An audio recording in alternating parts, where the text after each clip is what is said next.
Y este episodio es traído a ti gracias a Vázquez Immigration. Cuando se trata de inmigración, no se trata solo de papeles. Se trata de historias, de familias que quieren permanecer unidas y de sueños que merecen ser protegidos. Con más de 10 años de experiencia, el licenciado Joel Vázquez Coñet y su equipo te ofrecen el mejor servicio para que puedas tener la tranquilidad que mereces.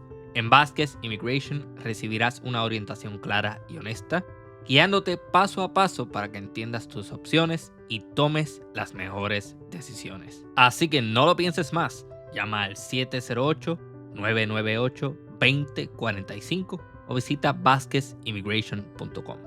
Más información en la descripción de este episodio. Muchísimas gracias a Vázquez Immigration, orgulloso patrocinador de Archipiélago Histórico. Logo Cinema is a premium streaming service featuring films, documentaries, series, lectures, and kids programming, all rooted in timeless Christian values. No agenda, no propaganda, just excellent storytelling that uplifts faith, family, and the human spirit. You'll find original productions, documentaries on history, saints, culture, and faith, family-friendly content, and Christian films from around the world, including exclusive titles available only on Logos Cinema. Logos Cinema brings it all into one place. At a time when mainstream entertainment drifts further from traditional values, Logos Cinema pushes back with beauty, meaning, and truth. And pricing starting as low as $5.99 a month. Visit logoscinema.com and sign up today.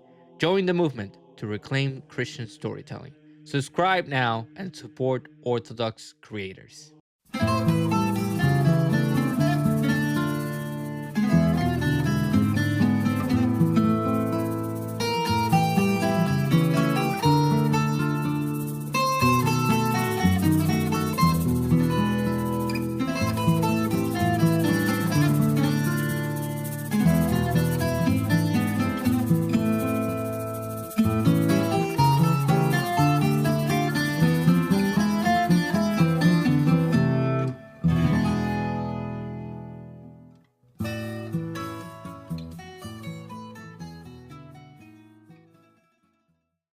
Bienvenidos a una nueva edición de Archipiélago Histórico. Mi nombre es Ramón González Arango López. En esta ocasión tengo el gusto de conversar con el historiador oficial de Puerto Rico, el doctor Carlos Hernández Hernández, y con el señor Pedro Acevedo. ¿Cómo están? Muy bien. Muy bien, Saludos muy bien.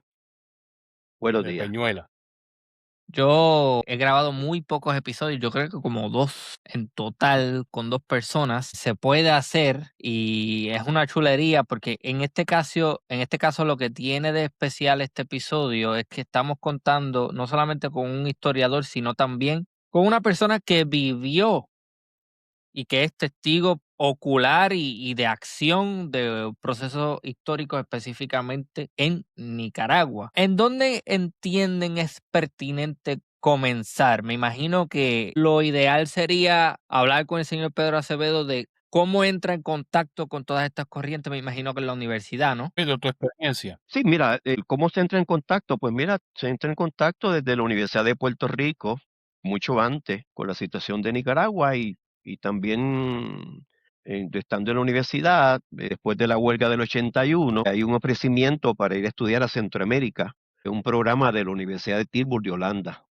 Proyecto, viene a ser como una especie de un posgrado en desarrollo agropecuario, rural agropecuario, mezclando sociología con temas de planificación, desarrollo comunitario. Y ahí es que me voy hacia Nicaragua. Ok, vamos a ir un poquito más Esto atrás. es ¿De qué área de Puerto 81, Rico es 81, usted? 82. ¿De qué área de Puerto Rico es usted? Mira, yo nací en Nueva York, me crié en una parte de mi vida de niñez en Nueva York, después vengo a Puerto Rico y me instalo en Yauco, en la familia de mi mamá, en una finca en el campo en Yauco. Y de allí de repente estudié en Yauco, después pasé a Ponce y después pasé a la UPI. Ok, entiendo. Entonces, en la Río Piedras estudió ¿qué? Pues miren, en Río Piedras estuve en la Facultad de Estudios Generales y después también hice a la par también en Relaciones Laborales, creo que o cooperativas, Relaciones Laborales, y de allí realmente pues poco orientado al tema de investigación. Ok,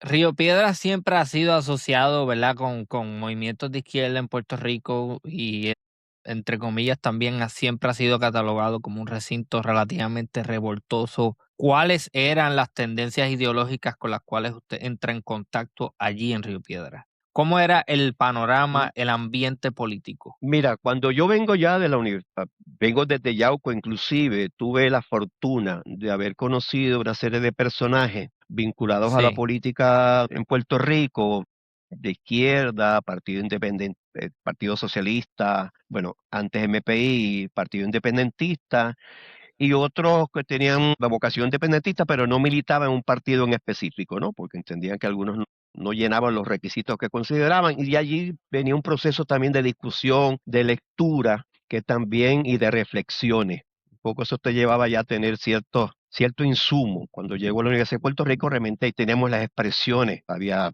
gente, estaba la PUPI, estaban los independentistas, estaban los trotskistas, estaban gente medio del Partido Comunista, estaban otras organizaciones pululando y expresando sus posiciones. En esa amalgama, uno también tenía sus posiciones, ¿no? En mi caso, no milité en ninguna de ellas, por entender que muchas de ellas no llenaban lo que yo entendía que tenía que ser una organización que luchara por una transformación social y política, ok, pero una transformación social y política conducente a la independencia de Puerto Rico, como quiera, ¿no? conduciente a la independencia de Puerto Rico, la soberanía y la autodeterminación.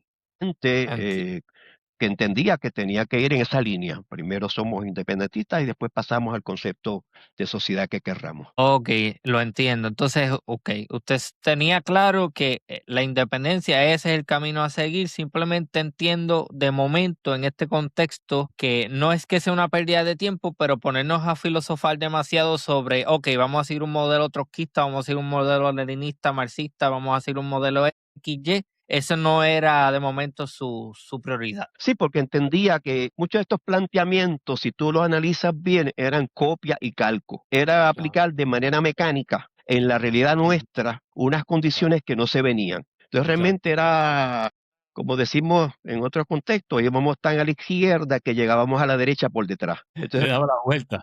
sí, daba la vuelta. Entonces, ¿cuál era la diferencia en tu comportamiento? Si tenías un comportamiento excluyente, de opiniones distintas, no se aceptaba la diversidad de opinión en un mecanismo de construcción de nuevas ideas y una generación más equitativa, más horizontal. Se reproducían los esquemas de Eh, caudillismo desde la cultura nuestra política que nos permea, que nos hace ser lo que somos puertorriqueños. Déjeme ver si entiendo lo que me está diciendo. Me está diciendo que todo eso inevitablemente llegaba a la promoción de sistemas regimentarios, a nuevos regímenes, pero bajo otros esquemas, pero eran como quiera conducentes a caudillismo y a regímenes autoritarios. Eso es lo que estoy entendiendo, ¿lo estoy entendiendo bien? Sí, hasta cierto punto sí.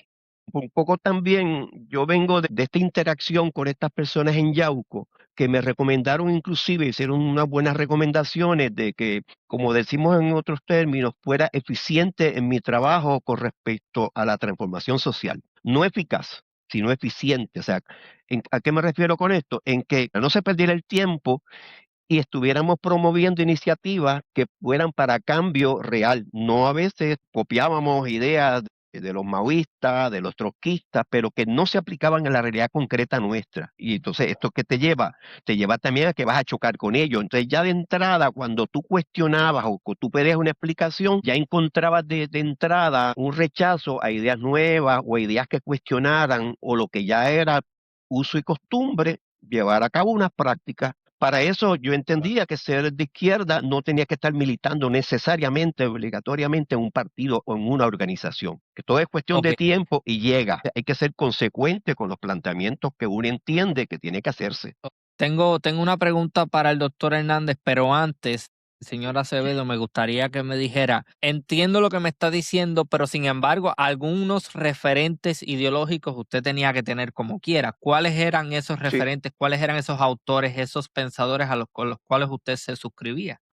también, bueno, también yo me nutrí del Partido Independentista en Puerto Rico, en Yauco, inclusive llegué a vender llegué a distribuir el periódico La Hora, también me vinculaba con la gente del PCP, con la que tenía interacciones. Esto no quitaba que no tuviera relaciones e intercambio con conversaciones con estos compañeros, con los cuales a partir de esas conversaciones es que llegué a esa posición. O sea, no llego a la posición de no meterme de lleno con ellos a partir de desconocer qué planteaban ellos, pero a partir de las conversaciones que plantean ustedes, cómo podemos hacer esto, cómo me integro yo, cómo puedo ser más eficiente ante las respuestas que te daban, uno iba encontrando como que no, las matemáticas no te cuadraban. Ok, yo me voy a poner en su lugar. Entonces yo voy a decir, yo soy el señor Mm, Pedro Acevedo en vamos a decir, década de los 80 o década de los 70. 80. 80, ok.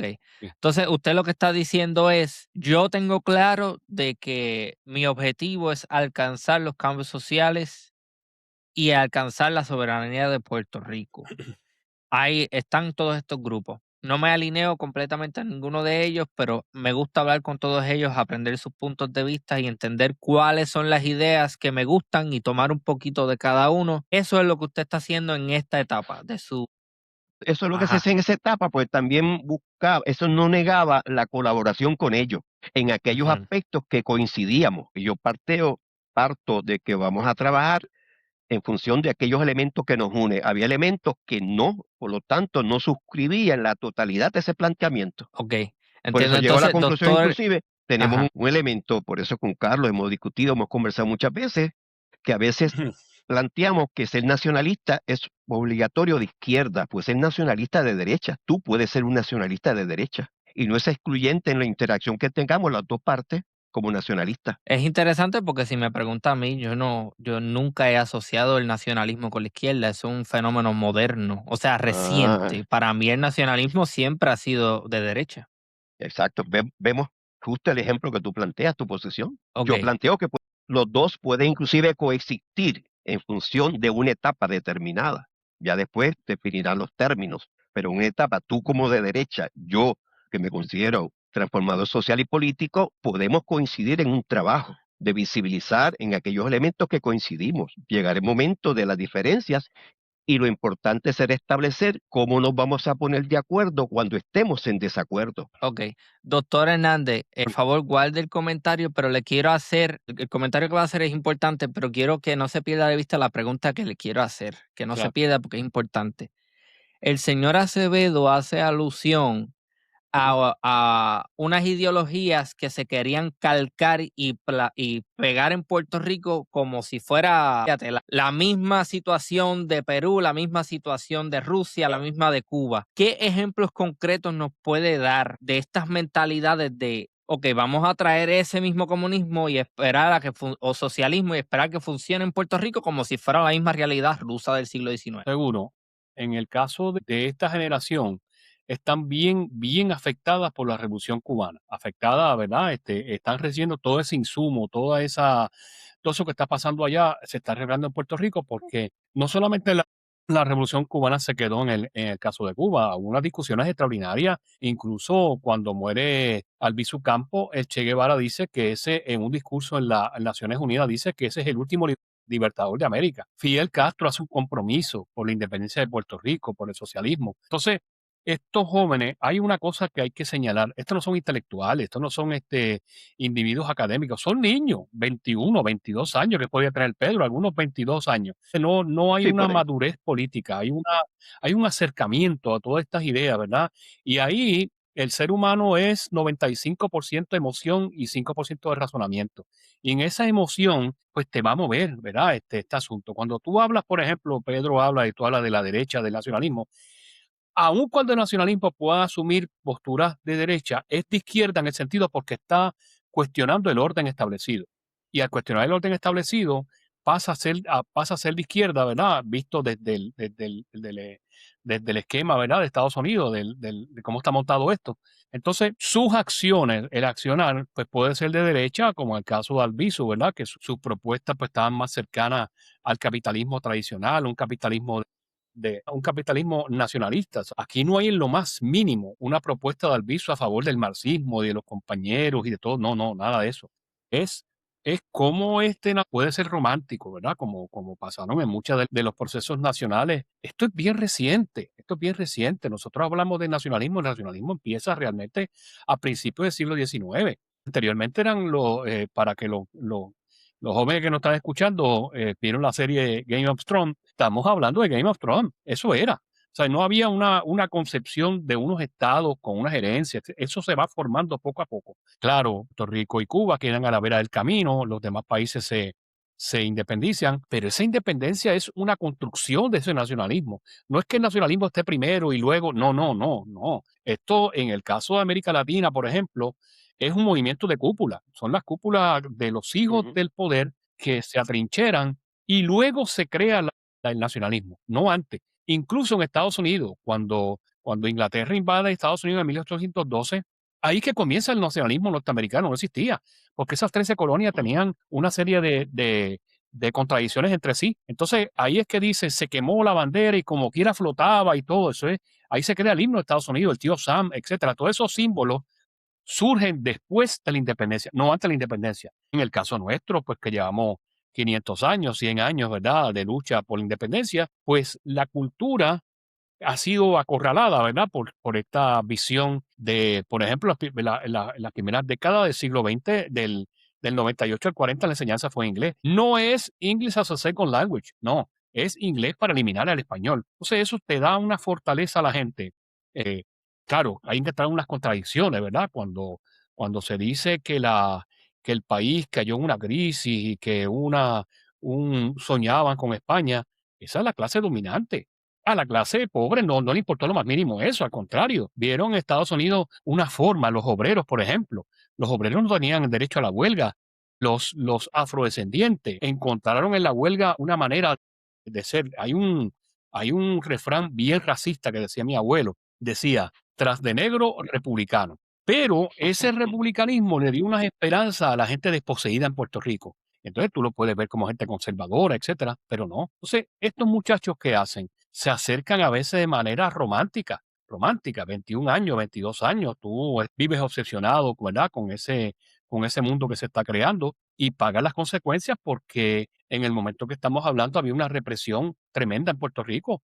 Es más, la derecha, en este caso derecha, ya hablando del gobierno, propiciaba actos de terrorismo de Estado, el mismo Estado de Derecho de Puerto Rico. Y estos muchachos pues se sentían compelidos, ¿verdad? Se está dando una estrategia en Estados Unidos que es yo siempre tengo problemas con esa palabra, contra Interpol. Hay un texto que acaba de salir que se titula Edgar Hoover en Puerto Rico. Y ese muchacho narra cómo se crea en Puerto Rico toda esta visión para desarticular los movimientos de independencia de izquierda, no para ficharlos solamente, no, no, no, para crear contradicciones entre ellos mismos. Y que ellos mismos Disculpe, ¿me está hablando de Francisco Pagán Olivera? sí, sí, creo que sí. Sí, él participó en este Acaba de espacio. salir el texto, Saludos a él.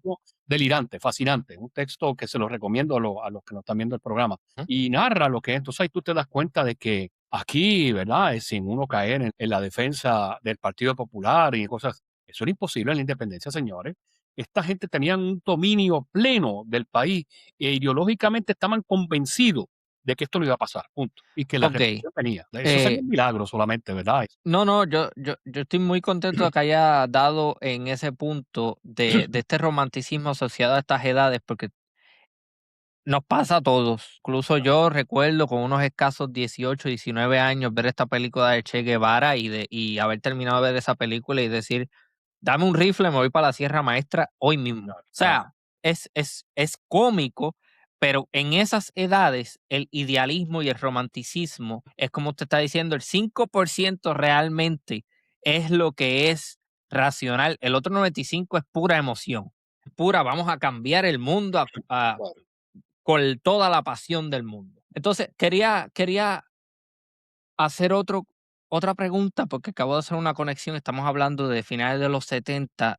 Señora Acevedo, ¿usted de momento recuerda haber entrado en contacto con el señor Ángel Agosto, que fue secretario del Partido Socialista? Sí, no, no, con Ángel me unen lazos de amistad desde, inclusive desde la universidad, desde que estaba en pensamiento crítico, con otros compañeros cercanos. Tuvimos muy buena comunicación con otros más que inclusive han aparecido acá en tu programa, en algunos que yo he visto. Eso no excluía. Yo ampliaría algo, que hablamos de romanticismo. Mira, esto del romanticismo y el idealismo, si bien es cierto, hay una carga de ello, pero yo Sí, históricamente por la interacción que tuve con estos compañeros, te traían a tierra y le imprimían una racionalidad del por qué y cómo debía llevarse a cabo una lucha. El que no era romanticismo, una recomendación básica que decían, no te quemes, y utilizamos la expresión, no te quemes como pendejo, porque con eso no se logra Exacto. nada. Entonces, en ese romanticismo No, en América Latina se pagó muy caro. Ese mismo exacto. romanticismo lo pagó caro Camilo Torres. El tú subirte a la montaña. Hay experiencias de compañeros que se metieron a la montaña de manera romántica tomando un calco de la Revolución Cubana. Creías que era subir a la montaña Claro.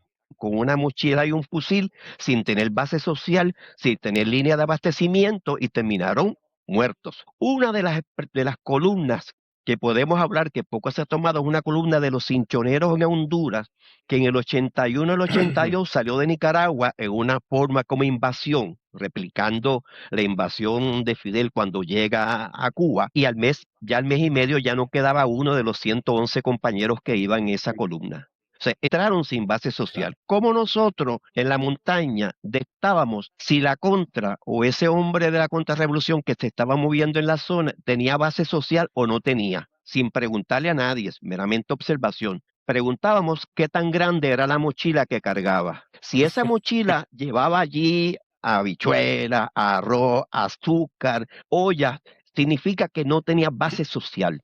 Pero si ese hombre estaba solo con el fusil y los tiros me indicaba a mí que en el entorno que se estaba moviendo tenía base social que lo sostenía.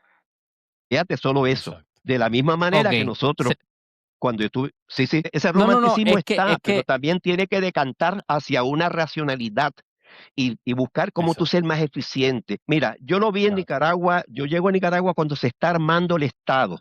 En el 79 se va Somoza, se van los cuadros que manejaban ese gobierno y asume un sector donde un país que tú tenías casi el 60 y pico% de analfabetismo. Que muchos compañeros no sabían, el mismo Mar Cabezas, en una conversación con él me decía, mira Pedro, yo no sabía lo que era la seguridad del Estado. A mí me nombran vicedirector o subdirector de la seguridad del Estado en Nicaragua y cuando empiezo a ver lo que había que hacer, yo pedí que me sacaran, porque no sabía. Yo creía que seguridad del Estado era agarrarte, meterte 4 macetazos y preguntar información. No, implicaba escucha, implicaba leer el periódico, hasta los clasificados para ver si no había mensajes que pudieran. ¿Qué tú buscabas allí? Pues la normalidad dentro de la normalidad. Él me dice, mira Pedro, yo sí, pedí que me sacaran. Entonces, ¿qué sí, vemos? pero Ese romanticismo te llevó también a que se convirtieran, por ejemplo, yo hice trabajos de investigación, hicimos varios libros sobre el tema del desarrollo rural y vimos cómo ese romanticismo desarticulaste unas redes campesinas de distribución de comunicación, que era el hombre que llevaba unas frazadas, que vendía aspirinas, que llevaba botas, que llevaba machetes, rompes ese tejido y lo quieres sustituir desde el Estado y lo que generó fue un proceso inflacionario espantoso, que al campesino le era más barato no producir maíz que producir maíz por la inflación. Entonces vemos como las buenas intenciones está lleno el infierno y el cementerio. Exacto. Tenemos que ok, trascender y ser más entiendo todo. eficientes. Nosotros, la experiencia mía en ese campo fue así también. Mira, cuando hicimos la ley, fui parte del equipo para trabajar en la ley de autonomía de la costa Caribe en Nicaragua. Tuve 3 meses viviendo con los misquitos, preguntando. Y mira, ellos lo que querían es regresar a los lugares de origen de ellos. ¿Por qué? Porque le quisiste imponer unos modelos del Pacífico en una relación colonial, que era imponerle determinadas formas organizativas cuando ellos tenían unas históricas, el Consejo de Ancianos, los síndicos, que gestionaban las comunidades. Sin embargo, tú le quisiste imponer otras. Algo similar de romanticismo pasa cuando Mariátegui en Perú llegan los de Comiter de la Unión Soviética a exigirle que por qué en el Partido Comunista Peruano habían campesinos e indígenas. Y le dice, pues porque el 80% de la población de Perú son indígenas. Y dice, ¿dónde Imagínate. en el libro de Marx dice que hay indígenas metidos en el Partido Comunista? ¿Qué indica eso? Un desconocimiento de las realidades nuestras. Yo estuve en Puerto Rico en una de estas reuniones que se daban famosas por allá por la UGT una vez y hay estaban supuestamente discutiendo la estrategia de lucha para Puerto Rico y se levantó un individuo a hablar de la Alianza Obrero-Campesina en Puerto Rico. Joder, ¿dónde? Porque lo decía aquel manual. A eso me refería ese copia y calco. O sea, nosotros tenemos Ok, que hacer la lucha a lo ok. nuestro. Bailamos, fiestamos, somos seres humanos. Y yo lo viví así en Centroamérica, en mi trabajo en Centroamérica. No solo en Centroamérica, después como Unión Sí, Europea que atendía América Latina y el Caribe. Pero tú lo ves, porque tú ves esos tipos así muy serios, muy formales, muy circunspectos. Y tú decías, "Coño, por ahí no va la cosa, yo no voy con eso. A mí me gusta la fiesta, me gusta bailar, me gusta reírme, hacer chistes. Ah, no, entonces tú no puedes porque eso es de burgués, porque no explicamos desde las Eso. categorías macro, podemos explicar esos comportamientos. ¿Por qué yo me sensibilicé? Yo le preguntaba en el marco del libro que estamos con Carlos haciendo, indagando cuáles son los móviles que tú vas desarrollando en tu vida que te van sensibilizando a una posición política. Mira, a mí me contó una persona que llegó a tener un papel destacado en Nicaragua, que todavía tiene, pero está alejado, en términos políticos, que es muy cercano al comandante de la revolución, Carlos Fonseca. Él me dice, yo me metí a la lucha y empecé a meterme en la lucha cuando un guardia nacional de Somoza me mató una perra que yo tenía. Tú dirías, pero ¿qué tiene? De ahí empieza el concepto de la injusticia y va transitando, va Exacto. sedimentando a llevarlo a una posición política de transformación. En Puerto Rico pasa con Claro. las personas que entrevistamos en el marco del libro, unas de ellas nos cuentan, por ejemplo, su experiencia en una iglesia presbiteriana, que Exacto. él es blanquito, él es blanco, él llega con su amigo negro, a él lo saludaban y a su amigo negro no, y de ahí empezó a preguntar por qué no saludaban al negro, y empieza a ajá, vivenciar el racismo. Otra persona nos dice en un momento determinado que empieza el- la curiosidad de la justicia cuando ve la violencia de su padre para contra su madre. Eso se va Claro. sedimentando a partir de otras experiencias porque la solidaridad se construye, es un constructo social y te lleva a que tú asumas unos compromisos, pero no asumes esos compromisos si antes no has tenido esas vivencias de sensibilidad humana. ok.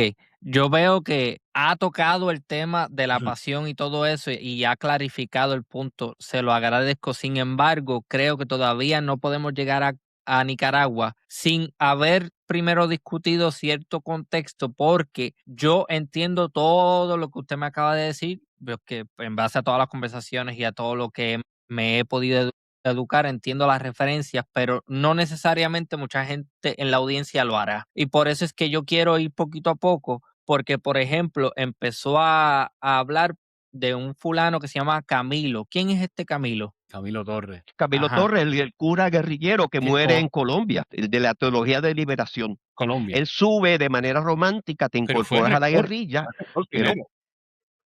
¿qué manejo Ujú. tenía él de ser militar? Y Claro. la vida militar no es, Pedro no fue es un primero rector, sindicato, fue rector de la Universidad Javeriana.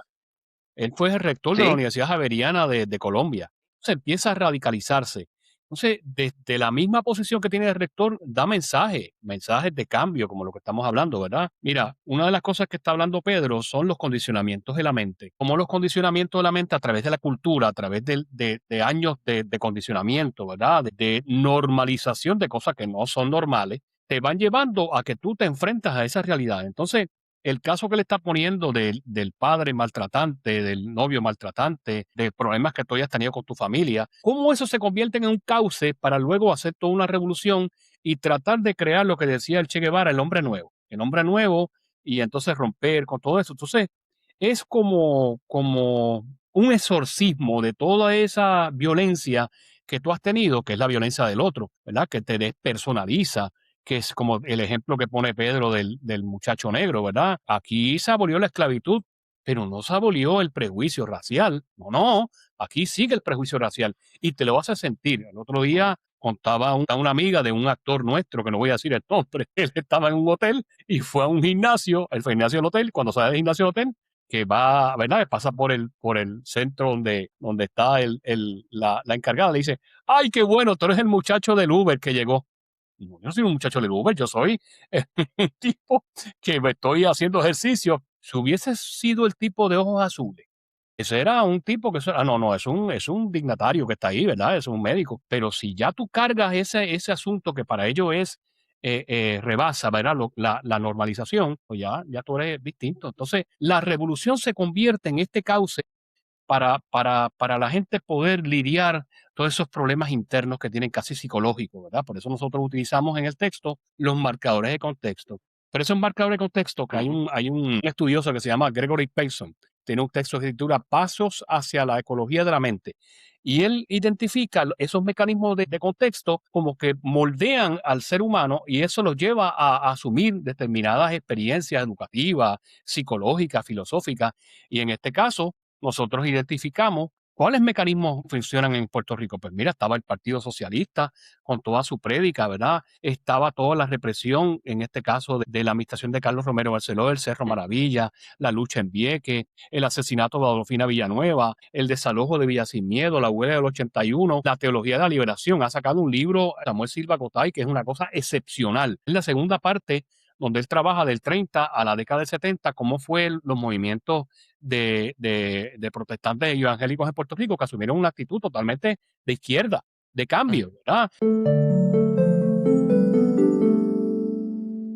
¿Te está gustando este podcast? Si es así, suscríbete para no perderte ningún episodio nuevo. Sigue a Archipiélago Histórico en las redes sociales y visita archipiélagohistórico.com para más contenido exclusivo. No olvides dejar un buen review si te gusta el podcast y compartirlo con amigos y familiares. Gracias por tu apoyo y por ser parte de esta comunidad. De vuelta al episodio. Y se asociaron a las teologías de la liberación. Y entonces, estos muchachos que hablábamos ahorita, que eran idealistas, etcétera, están imbuidos en eso, están recibiendo todo ese insumo, toda esa realidad están. Entonces, ¿qué hacen ellos? ¿Qué hago? ¿Me voy a quedar aquí tranquilo? Voy a seguir en esta represión? Si yo veo un país que está surgiendo, caramba, yo quiero ir a ese laboratorio, yo quiero aprender esa experiencia, yo quiero dar lo poco que yo tengo, dar ese conocimiento. Entonces empiezan a ir maestros, empiezan a ir abogados, médicos, a visitar la revolución sandinista que estaba comenzando. Pedro habla de 2 años nada más, llevaba la revolución. Entonces se convierten en agentes de cambio. Y ahí están un mes, etcétera, ¿verdad? Otros se radicalizaron. Ese es el caso del compañero que tenemos aquí al lado. Se radicalizó, pero otros no. Otros fueron estrictamente, ¿verdad? Ayudas, vamos a llamarle médica, de educación. Y eso dura cerca de 10 años, 11 años, lo mismo que dura la revolución. Entonces, Ok, pero sí. yo quiero que lo llevemos poco a poco, porque ahora mismo el señor Acevedo acaba de mencionar un montón de cosas que, de nuevo, yo soy familiar con esos términos, con esos conceptos y con esos procesos a través, por todas las conversaciones que he tenido, por mi proceso educativo. Pero, por ejemplo, habla de base social. Yo sé que usted está haciendo una alusión Claro. a las ideas de Mao, de la guerrilla, de tener la base con el campesinado y todo lo demás. Mucha gente de la audiencia que va a estar viendo o escuchando esto, no. Entonces, yo lo único que pido es vayan con calma, Sí, porque, ¿verdad? No den por sentado que la gente va a saber que usted está hablando, que está haciendo alusión a Mao cuando habla de la base social, ¿entiendes? Porque eso es algo Sí. bien maoísta. Sí. Ok, vamos a entrar otra vez. ¿Qué está pasando en Nicaragua previo a que usted tome la decisión de ir allá? Vamos a ese contexto que es importante. ¿O qué te motiva, Pedro, realmente? Sería la Bueno, a pregunta mí más bien. me Sí, motiva pero ¿qué está pasando en Nicaragua? Bueno, estaba pasando en Nicaragua en la misma situación de la lucha sandinista por el derrocamiento de la dictadura de Somoza. Ya teníamos vinculación también cuando Roberto Clemente, que por llevar ayuda humanitaria, yo recuerdo como si fuera hoy cuando se hizo el anuncio de que cayó el avión porque iba para Nicaragua a llevar ayuda humanitaria. Hay un vínculo que se va con Nicaragua también en esa búsqueda de conocimiento, de buscarle explicación a los distintos fenómenos, del mismo conocer, de esa ansia de conocer, te llevó también a conocer cuando se dio la toma de la casa de Chema Castillo en diciembre de 74, y cuando después sale Daniel, salen otros militantes que estaban presos.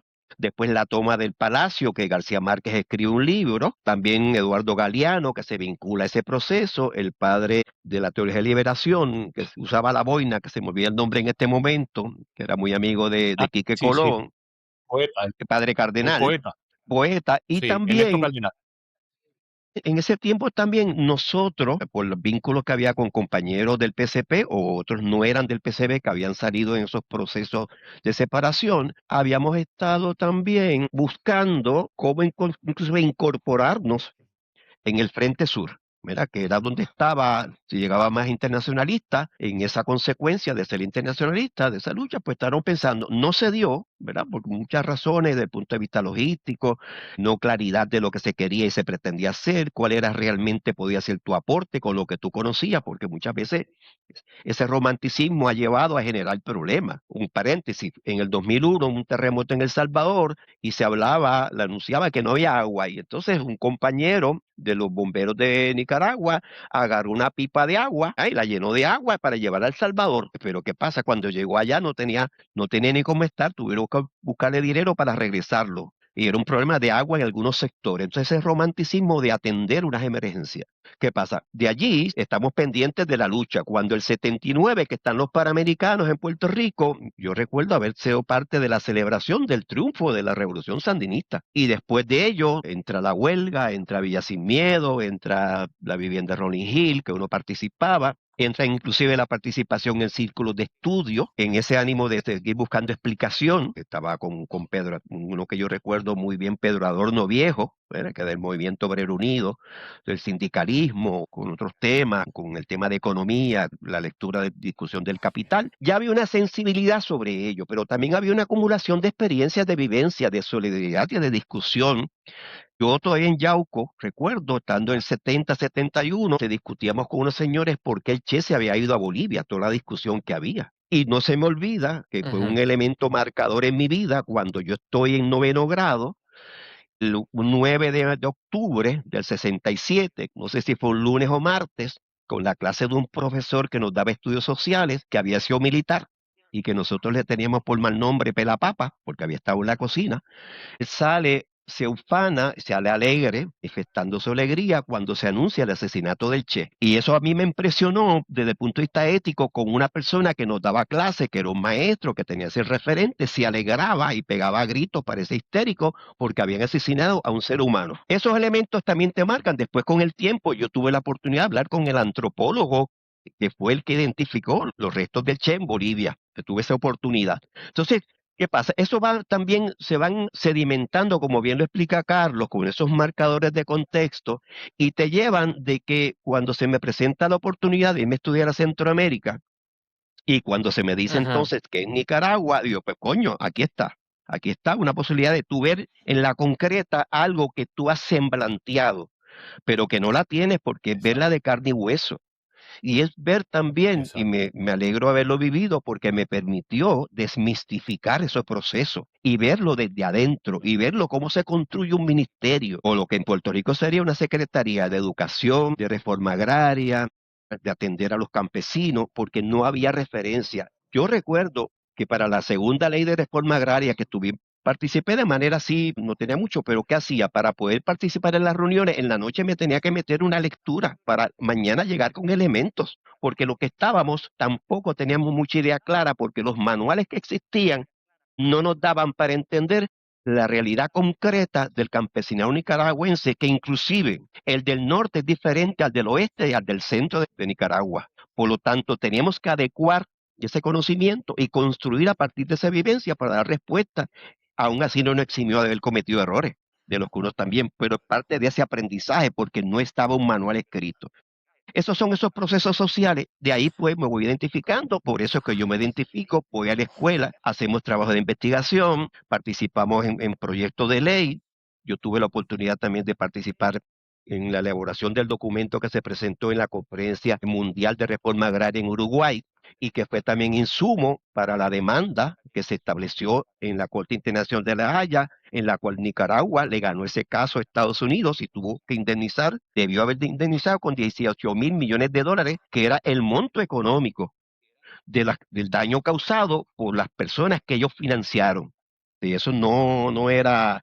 ¿Y qué pasa? Ese proceso también te lleva a descubrir y a ver las posibilidades y limitaciones de las transformaciones sociales y a ser más, si tú quieres, más cauteloso y tener un mayor control de ese romanticismo que tú ves que no te lleva a un lado. ahí ese contexto me lleva a Nicaragua y después, cuando se da la invasión de Grenada, ya uno ve que la posibilidad de invasión a Ajá. Nicaragua es posible. Cierto.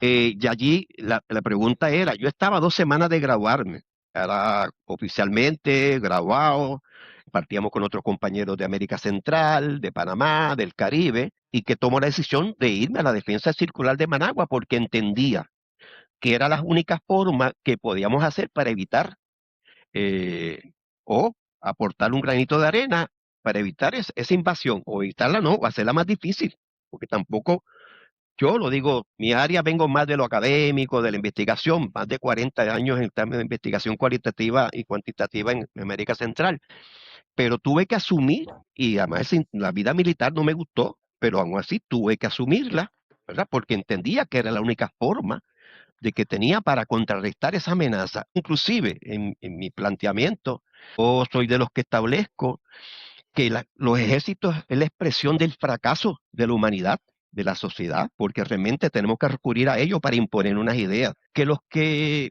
del otro bando murieron en ese cruce de disparos podía ser considerado un triunfo para nosotros, mas sin embargo es una derrota porque esas personas también tenían sus proyectos, son seres humanos, tenían madres, tenían hermanos, tenían tías y no los pudimos convencer que otro proyecto podía ser posible para ellos. ¿Qué pasa? Los matamos, así literalmente los matamos. También ellos me pudieron haber matado a mí, no tuvieron la puntería para hacerlo.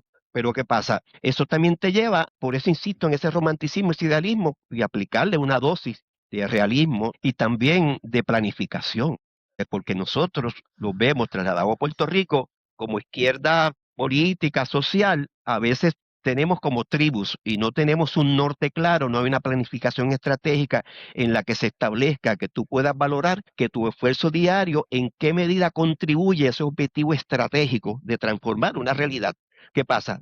Somos una izquierda reaccionaria, reaccionamos, no tenemos una agenda de transformación a largo plazo que vayamos construyendo paso a paso eso que queremos y nos permita hasta evaluar y evite la desesperanza que nos da la incertidumbre que te da no saber para dónde vas y tampoco eso nos lleva a qué punto, a que yo no puedo darte ningún consejo sobre un punto porque no sé lo que tú quieres y al no saber qué tú Exacto. quieres, termino contribuyendo a ese desorden. La Nicaragua que Exacto. yo fui, Ok, también sí, sigue. sí, quiero añadir varios comentarios de contexto también para la gente que quiera saber qué ha estado sucediendo en Nicaragua durante la Revolución Sandinista. Les recomiendo mirar el episodio 135, puertorriqueño de la Revolución Sandinista. Eso se grabó con el doctor Michael González Cruz. Saludos para él. Ujú. Ha apoyado este proyecto en varias ocasiones. También con él mismo he hecho otros episodios abordando organizaciones armadas pro independencia en Puerto Rico. Saludos también para el doctor Álvaro Rivera Ruiz, que con él grabé otro episodio del 103, el Movimiento Independentista Revolucionario en Armas, que era Almira. Ese fue una organización clandestina armada en la que participó Filiberto Ojeda Ríos. También tengo un episodio relacionado a la invasión de Granada, el episodio 124, que se llama Urgent Fury, The Invasion of Grenada, y eso se grabó con el doctor Sanjay Badri Maharaj, que él es un historiador y abogado que vive en Trinidad. Ellos hablan inglés. El punto es que Ujú, quería también hacer un pequeño paréntesis me llamó la atención eso de Samuel Gotay, en Sí. donde habla de la teología de la liberación y los protestantes, porque Ujú. para mí es interesante puntualizar Exacto. que la Exacto. teología de la liberación nace dentro de la Iglesia Católica y sin embargo Exacto. son los protestantes Ahí los indi- que llevan, vamos a decir, los que son prácticos en llevarlo en una cuestión de lucha, ¿no? También quería hacer el comentario de que aquí hay una cuestión de izquierda y derecha, para mí eso es bien difuso y eso es algo a lo que nosotros acudimos para hacer más fácil que otros entiendan, pero realmente en términos generales, qué es izquierda y derecha, nadie sabe. Simplemente lo usamos como, pues, categorías generales que quizás podemos entender, pero que cuando uno va a la profundidad de lo ideológico, uno se da cuenta, esto no es tan diferente a lo que promueve el otro individuo, a pesar de que todo el mundo diga que es de derecha, es más o menos la misma cosa, simplemente con otros elementos. Anyway, nada, dicho todo eso, empezó a hablar de su participación, pero quiero ir un poquito más atrás.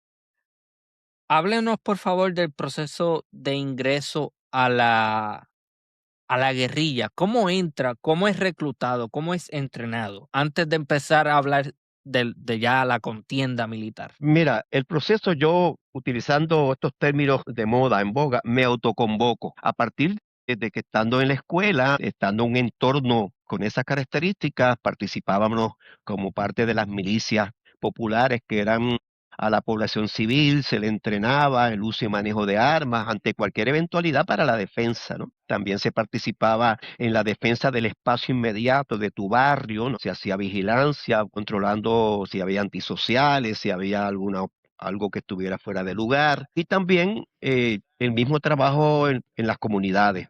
Como parte del trabajo de investigación que teníamos que tomar, pues aprender a tomar medidas para movernos en esos entornos, que muchos de ellos era en zona de guerra, pues tenía que darle respuesta a campesinados en zona de guerra. De esta manera, como te iba comentando, cuando se da lo de Grenada, había otro compañero puertorriqueño y empezamos a conversar, pues, de qué manera nos quedamos de brazos cruzados, viene la invasión y la bala no discrimina si tú eres puertorriqueño o nicaragüense, independientemente que yo fuera un estudiante, el otro era médico. Entonces, ¿qué pasa? Tomamos la decisión de incorporarnos. En el primer momento fue a la defensa circular de Managua. Alrededor de Managua se estableció el perímetro para repeler o hacer difícil el avance hacia Managua. Esto duró unos 10, 15 días, se desmontó la situación, pero inmediatamente se agudiza con ya llegada de Reagan, todo el apoyo a la contrarrevolución que se ha ido mejorando su estructura en Honduras y Costa Rica, se dan unas ofensivas en el norte, el ejército todavía de Nicaragua como parte de ese proceso de construcción no estaba debidamente consolidado, él descansaba más en voluntarios y un grupo pequeño de soldados profesionales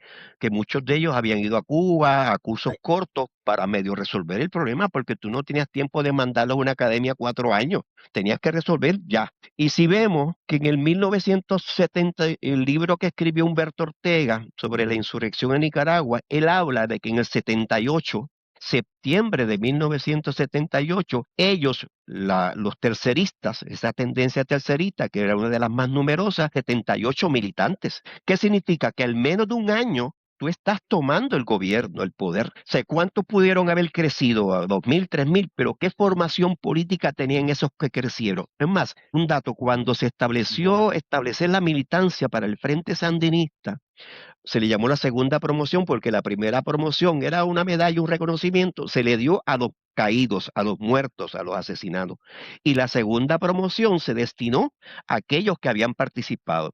Establecieron como requisito que tuvieran 5 años de militancia y el mismo decía Bayardo Arce, un comandante de la revolución, que eran tan pocos que le daba pena decir cuántos eran. Subieron el listón o bajaron el listón a 6 meses y todavía esto no le dio a más de 1.600. O sea, que tú tienes personas que van a asumir el control de un Estado con sus aparatos del Estado, educación, salud, seguridad, ejército, policía, que no tenían una formación y que muchos de ellos eran analfabetas. Yo tuve amigos, uno ya muerto, que fue policía, llegó a un cargo importante y él aprendió a leer con los presos de la Guardia Nacional que estaban en las cárceles en las campañas de alfabetización. O sea, decimos, coño, pero sí, pero eso es lo que había, no podías mandarlos a hacer.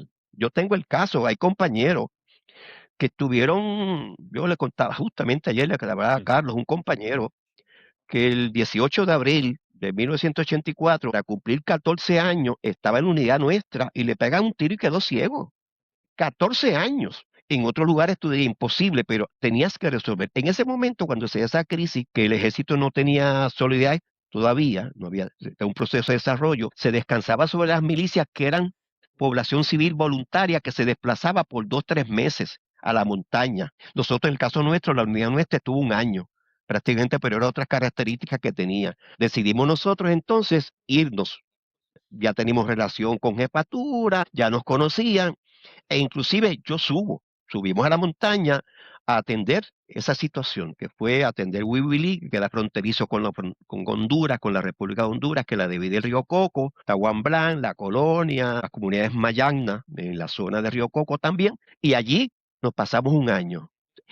Y de la agrupación nuestra salió mucho personal que se mandaron a estudiar a distintos lugares en el mundo para regresar y asumir dirección de tropas, porque te encontraba que si vas a hacer un batallón, no tenías el personal para gestionar eso se gestiona como una empresa también. Tienes que saber gestionar. Eso implica logística, implica comida, implica salud, implica tiros, implica esas armas estén bien.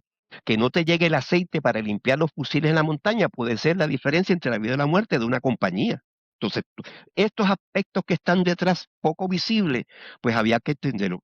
Lo que hicimos nosotros fue parte de ese colchón en lo que se consolidaba una estructura que después fue cuando se montan los batallones de lucha irregular por una ley del Servicio Militar Patriótico que obliga a los de 18 años a incorporarse al ejército. Todavía nosotros nos dejan hasta un año y bajamos. Ya de ahí prácticamente los batallones de milicias de manera combativa ya dejan de existir porque empieza a asumirlo, se ha institucionalizado el Estado y entonces ya ellos asumen esa responsabilidad a través de los batallones de lucha irregular, de las tropas especiales que van asumiendo esa tarea. Ya nosotros, en mi caso, yo regresé a mi vida normal, a ser profesor, a dar clases y a trabajar en temas de la reforma agraria y a trabajar con las comunidades, que ahí entra también el tema de investigación para la Corte Internacional de Justicia, los demás documentos que se escribieron, e inclusive, eso hablábamos con Carlos, yo participé en 3 libros.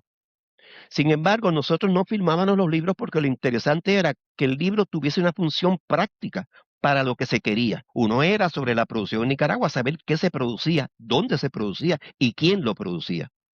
Otro era sobre democracia participativa en los sindicatos, en las escuelas, cómo se estructuraba y cuál ha sido ese proceso de conformación, porque no había un manual a nivel mundial sobre ese tema. Tenías que crearlo y también crearlo con personas analfabetas, crearlo con personas que tenían una concepción que a veces uno decía, pero ¿qué es esto? Me cuento el caso de una compañera muy fundadora de AMPRONAC, la Asociación de Mujeres Nicaragüenses en los tiempos de Somoza. La habían agarrado presa, la habían torturado y después sigue involucrada, que estando en la escuela conmigo, el profesor presenta un documento, ella dice, esto es un documento trotskista, y viene el profesor panameño, que había estudiado en la RDA, un doctor en economía, le dice, ahora la compañera va a explicar qué es el trotskismo, y aquella mujer pasó por toda la gama de colores porque no sabía que era trotskismo, había de oídas, había escuchado que era trotskismo, entonces esas etiquetas con las que funcionamos, esa visión maniquea,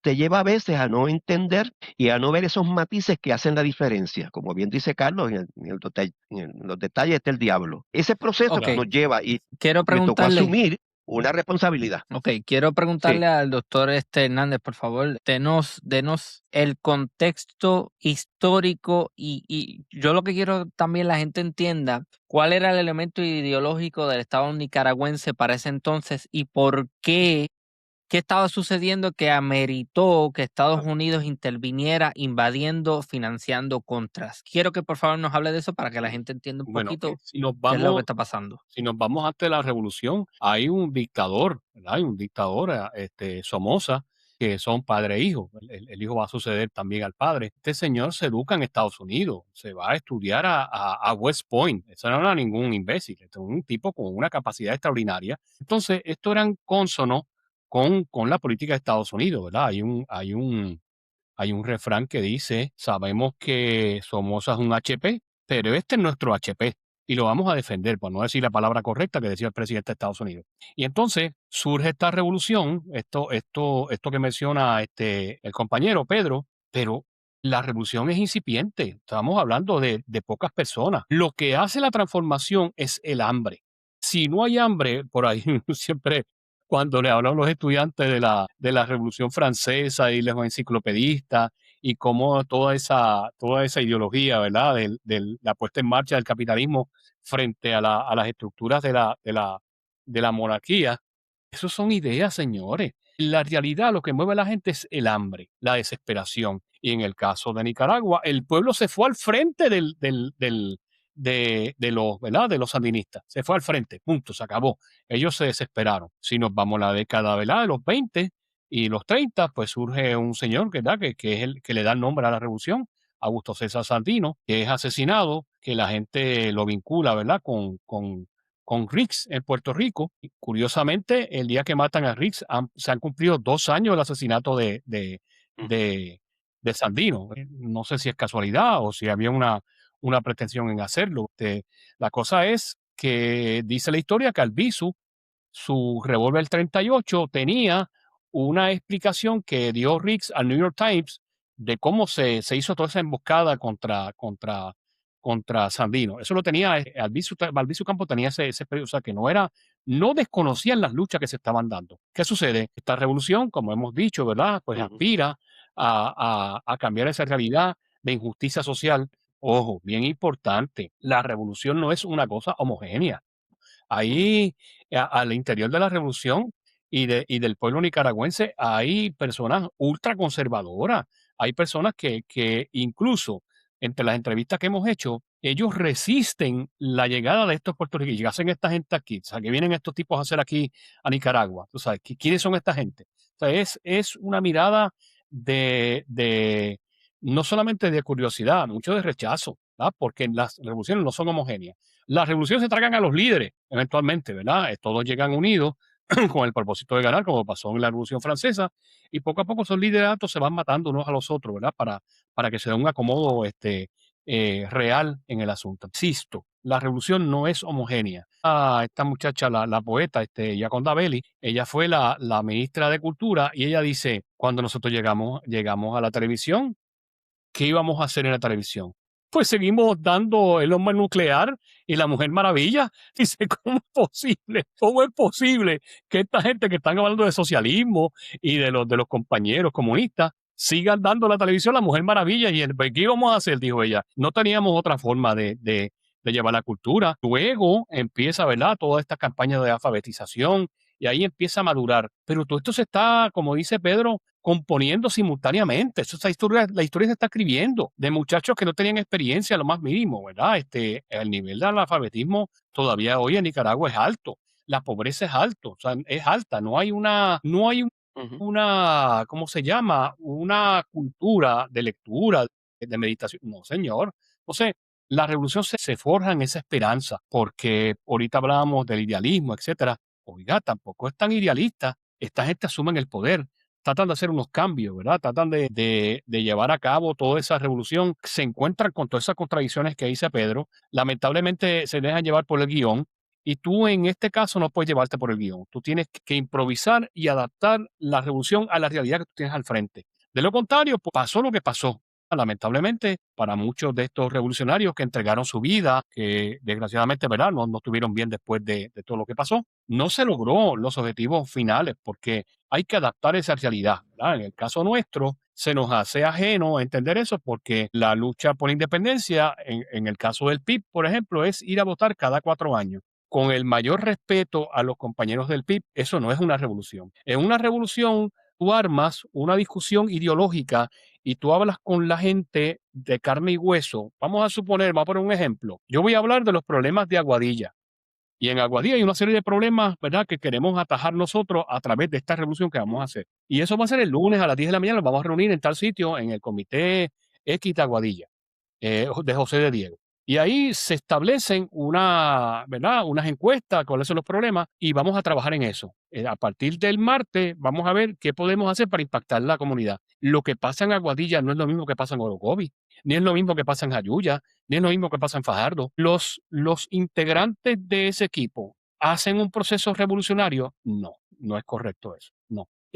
Un proceso revolucionario conllevaría, por ejemplo, información. ¿Dónde está un boletín? ¿Dónde está el tu poder, lo que decía Pedro ahorita, toda esa logística detrás de comida, etcétera, si quiere llevar una lucha armada, ¿verdad? Cosa que es casi imposible en este país. Pero, ¿dónde está ese seguimiento? ¿Dónde está la evaluación que hiciste de Aguadilla el próximo lunes? ¿Qué hiciste? Pues hicimos tal cosa. ¿Y qué lograste? Tal cosa. ¿Y qué no se logró? No se logró esto. Pues eso hay que cambiarlo. O sea, cuando tú tienes los 78 municipios y logras articular cuáles son los problemas de cada uno de esos sectores, entonces tú me hablas de independencia. Entonces tú me hablas a mí de construir un país. Mientras tanto, pues eso es apostarle a sacar la bola, dar un jonrón. Óyame, los jonroneros son bien pocos. Los que están, ¿verdad? Son los que dan un hit, después dan un toque para llegar a segunda base, se roban la base. Son muy pocos los jonroneros. Entonces, en esa visión de Nicaragua, sucedió eso que yo estoy diciendo. Esa base dirigente, hay un texto que lo mencionó ahorita el compañero, ¿verdad? Omar Cabeza. La montaña es algo más que una inmensa estepa verde. Ahí te hablan de toda la estrategia que utilizaron ese frente sandinista joven que estaba en la universidad para impactar de la manera que yo estoy diciendo. Así se impacta, ¿verdad? Ahí sí tú creas unas realidades, pero que nosotros no estamos acostumbrados a eso, para nada, en lo absoluto. Lo más cercano a eso que yo estoy diciendo fue lo que hizo el PCP, lo que hizo ¿verdad? El Movimiento Pro Independencia, que sí se sentaron a organizar. Pero no solamente se organizaron en Puerto Rico, se fueron incluso a la diáspora, se fueron a Estados Unidos y crearon comunidades. Claridad se traducía al inglés. ¿Y qué pasó con eso? Pues se desarticuló el movimiento porque tú vas a luchar contra un monstruo que te va a aplastar. Entonces, tienes que tener mucho cuidado en esto, asumir posturas, ¿verdad? Que son más de madurez. Y entonces, cuando a veces no hay esa madurez, por lo que acaba de decir Pedro, empiezan las contradicciones internas. Esas mismas contradicciones internas evitan que triunfen las cosas, ¿verdad? Tienes que llegar unido y después que llegas unido, pues entonces ya lo resuelves, como hacen todas las revoluciones. Eso no ha pasado en Puerto Rico, eso no ha pasado. Lo más cercano ha sido esta experiencia que vivió el compañero, ¿verdad? Que vieron los compañeros de los años 70, pero con un montón de contradicciones y de odio y de falta de explicaciones. Tú ahorita insistías, Ramón, en la necesidad de explicar las cosas. Y yo me reía porque recordaba a Alejo Vargas, que era el papá de un amigo mío, Alejandro Vargas, y él decía que en un comité, en un meeting, llegó Juan Maribra y empezó a hablar de los bloques comunistas. Y se le acercó esta única persona que trabaja en construcción, le dice, coño Alejo, ¿dónde yo consigo esos bloques comunistas? A mí me hacen falta esos bloques comunistas para construir. El tipo no podía entender qué era eso, pues lo va a asociar con su mundo. Y dice, no, Alejo le dice, no, caballero, eso es otra cosa, déjame explicarle. Entonces le explicó lo que era el bloque comunista, que no eran de hormigón ni cosa que se parezca, ¿verdad? Ahí tú ves cómo no se tomaba la temperatura de la gente que tú estás hablando. Hay que ser humilde y ponerte en el lugar del otro para tú poder hacerte entender. Pero si el discurso es un discurso desgraciadamente elitista, que no te entienden, que tú asumes que la gente te entiende, pues no, la gente no te entiende. Cuando tú escribes, tú estás pensando en el lector. Si Ujú. tú no piensas lo que va a pensar el lector, pues entonces tú estás escribiendo para ti mismo, ¿verdad? No. Y ese es el caso. No solamente eso, sino que ocurre siempre que hay una desconexión entre los intelectuales y el público general. O Sí, sea, el intelectual te va a fantasear, te va a escribir un exacto. montón de cosas, pero pues a la persona de a pie eso realmente, No. a mí no me importa quién ¿Cómo es yo pago la Trotsky, yo casa? no sé quién es Trotsky. ¿Y ¿De qué tú me cómo, estás hablando? cómo yo pago la casa? ¿Cómo yo pago el seguro médico de mis hijos? Ujú. Para ellos es más importante lo que decía Pedro ahorita, ¿verdad? La eficiencia. La eficiencia es fundamental en esto. Si no eres eficiente, pues no, pues está muy bien todo lo que predican. El personaje de Sunshine, de Don Eleuterio, tiene una crítica, ¿verdad? Extraordinaria. Él dice, los independentistas hablan y nadie los entiende. ¿Por qué? Porque él ya asumió el personaje como tal, me refiero. Asumió eso como que no hay una manera que se pueda dialogar. Digo, esto ha cambiado dramáticamente. ¿Sabes? Como te escuchas ahora, Juan Dalmao, mucho más de a pie y mucho más, llega más a la gente, ¿verdad? Es imposible comparar a Juan Dalmao con otros líderes, ¿verdad? Es mucho mucho más llano en el sentido del acercamiento. No es que el tipo no sea un intelectual, sí lo es, pero es mucho más cercano a la gente, mucho más cercano. Bueno, a mí me interesa hacer una síntesis de todo lo que se ha dialogado hasta este punto. También me gustaría comentar que todo lo que usted ha mencionado, por ejemplo, del MPI, el PSP, todo esto, Juan Maribra, todo eso son cosas que se han discutido en episodios anteriores de este espacio. Así que si a la gente le interesa, visita archipiélagohistórico.com, busque todo eso, que ahí está. Ok, obviamente yo también tengo que desprenderme un poco porque yo personalmente nunca he visto de forma positiva los procesos revolucionarios. Creo que son más problemáticos que otra cosa y usualmente también sucede lo que usted acaba de decir, profesor, que lamentablemente la revolución ocurre, pero después cuando está en el poder, pues, ¿y contra quién peleamos ahora? Y usualmente lo que termina ocurriendo es que terminan haciendo un proceso canibalístico casi en el que se mata al líder, se mata a aquel líder, entonces se busca constantemente un agente exterior con el cual seguir peleando porque ya la revolución no tiene razón de ser. Bueno, eso es otra conversación. El punto es que yo quería sintetizar para el beneficio de mucha gente. Aquí lo que está ocurriendo es lo siguiente. En estas décadas, pues el señor Acevedo está en la universidad, entra en unos procesos intelectuales, empiezas a aprender de diferentes cosas, no necesariamente tiene un alineamiento, pero sí tiene claro de que aquí hay un enemigo común, de que aquí hay una meta, y esa meta es la independencia de Puerto Rico. ¿Cómo es y cuál es la estrategia que él favorece en ese entonces? Pues la revolución, la lucha armada. Okay, eventualmente el señor Acevedo se gradúa de la universidad y a través de un sistema educativo, un proceso educativo, pues él llega a Nicaragua. Estando allí en Nicaragua, él se percata de que hay unas condiciones con las cuales eh, él comulga con esas condiciones porque son opuestas al orden exterior impuesto por los Estados Unidos, porque son opuestas a esas cosas contra que él ve que el sector de izquierda puertorriqueño también lucha. Entonces él dice que cómo yo me inserto aquí, cómo yo defiendo lo que existe aquí y defenderlo de estos intereses y de estas cosas que son adversas al proceso, vamos a decir, socialista que está ocurriendo aquí. Hasta ahí, ¿estoy correcto, señor Acevedo? Eso es más o menos lo que está pasando a grandes rasgos. Pero no te graduaste, Pedro. Te botaron de la universidad. Te fuiste. Parece que se fue del aire. Pedro, ajá, aquí está. Sí, te están preguntando el compañero acerca No, pues de esa experiencia pregúntame porque la señal estaba un poco en uno de los que lados, no le perdiste. escuché bien. No. Repítelo. Nada, mi síntesis fue correcta. Eso es Bien. en efecto lo que ocurrió. Sí, mira, hasta cierto punto sí, realmente yo me identifico, tanto que estoy en contra de la injusticia y veo que en caso de Nicaragua está siendo agredida por una fuerza externa o financiada por un país, un gobierno que históricamente en Nicaragua había generado una dinámica de expoliación, al igual que otros países, como tú lo encontrabas cuando te leíste Las venas apenas abiertas de América Latina de Eduardo Galeano. Ante esa Ujú. situación, no te quedó otra de que asumir el compromiso, ser consecuente en defender lo que uno entiende que es válido y tienes que ponerlo a prueba.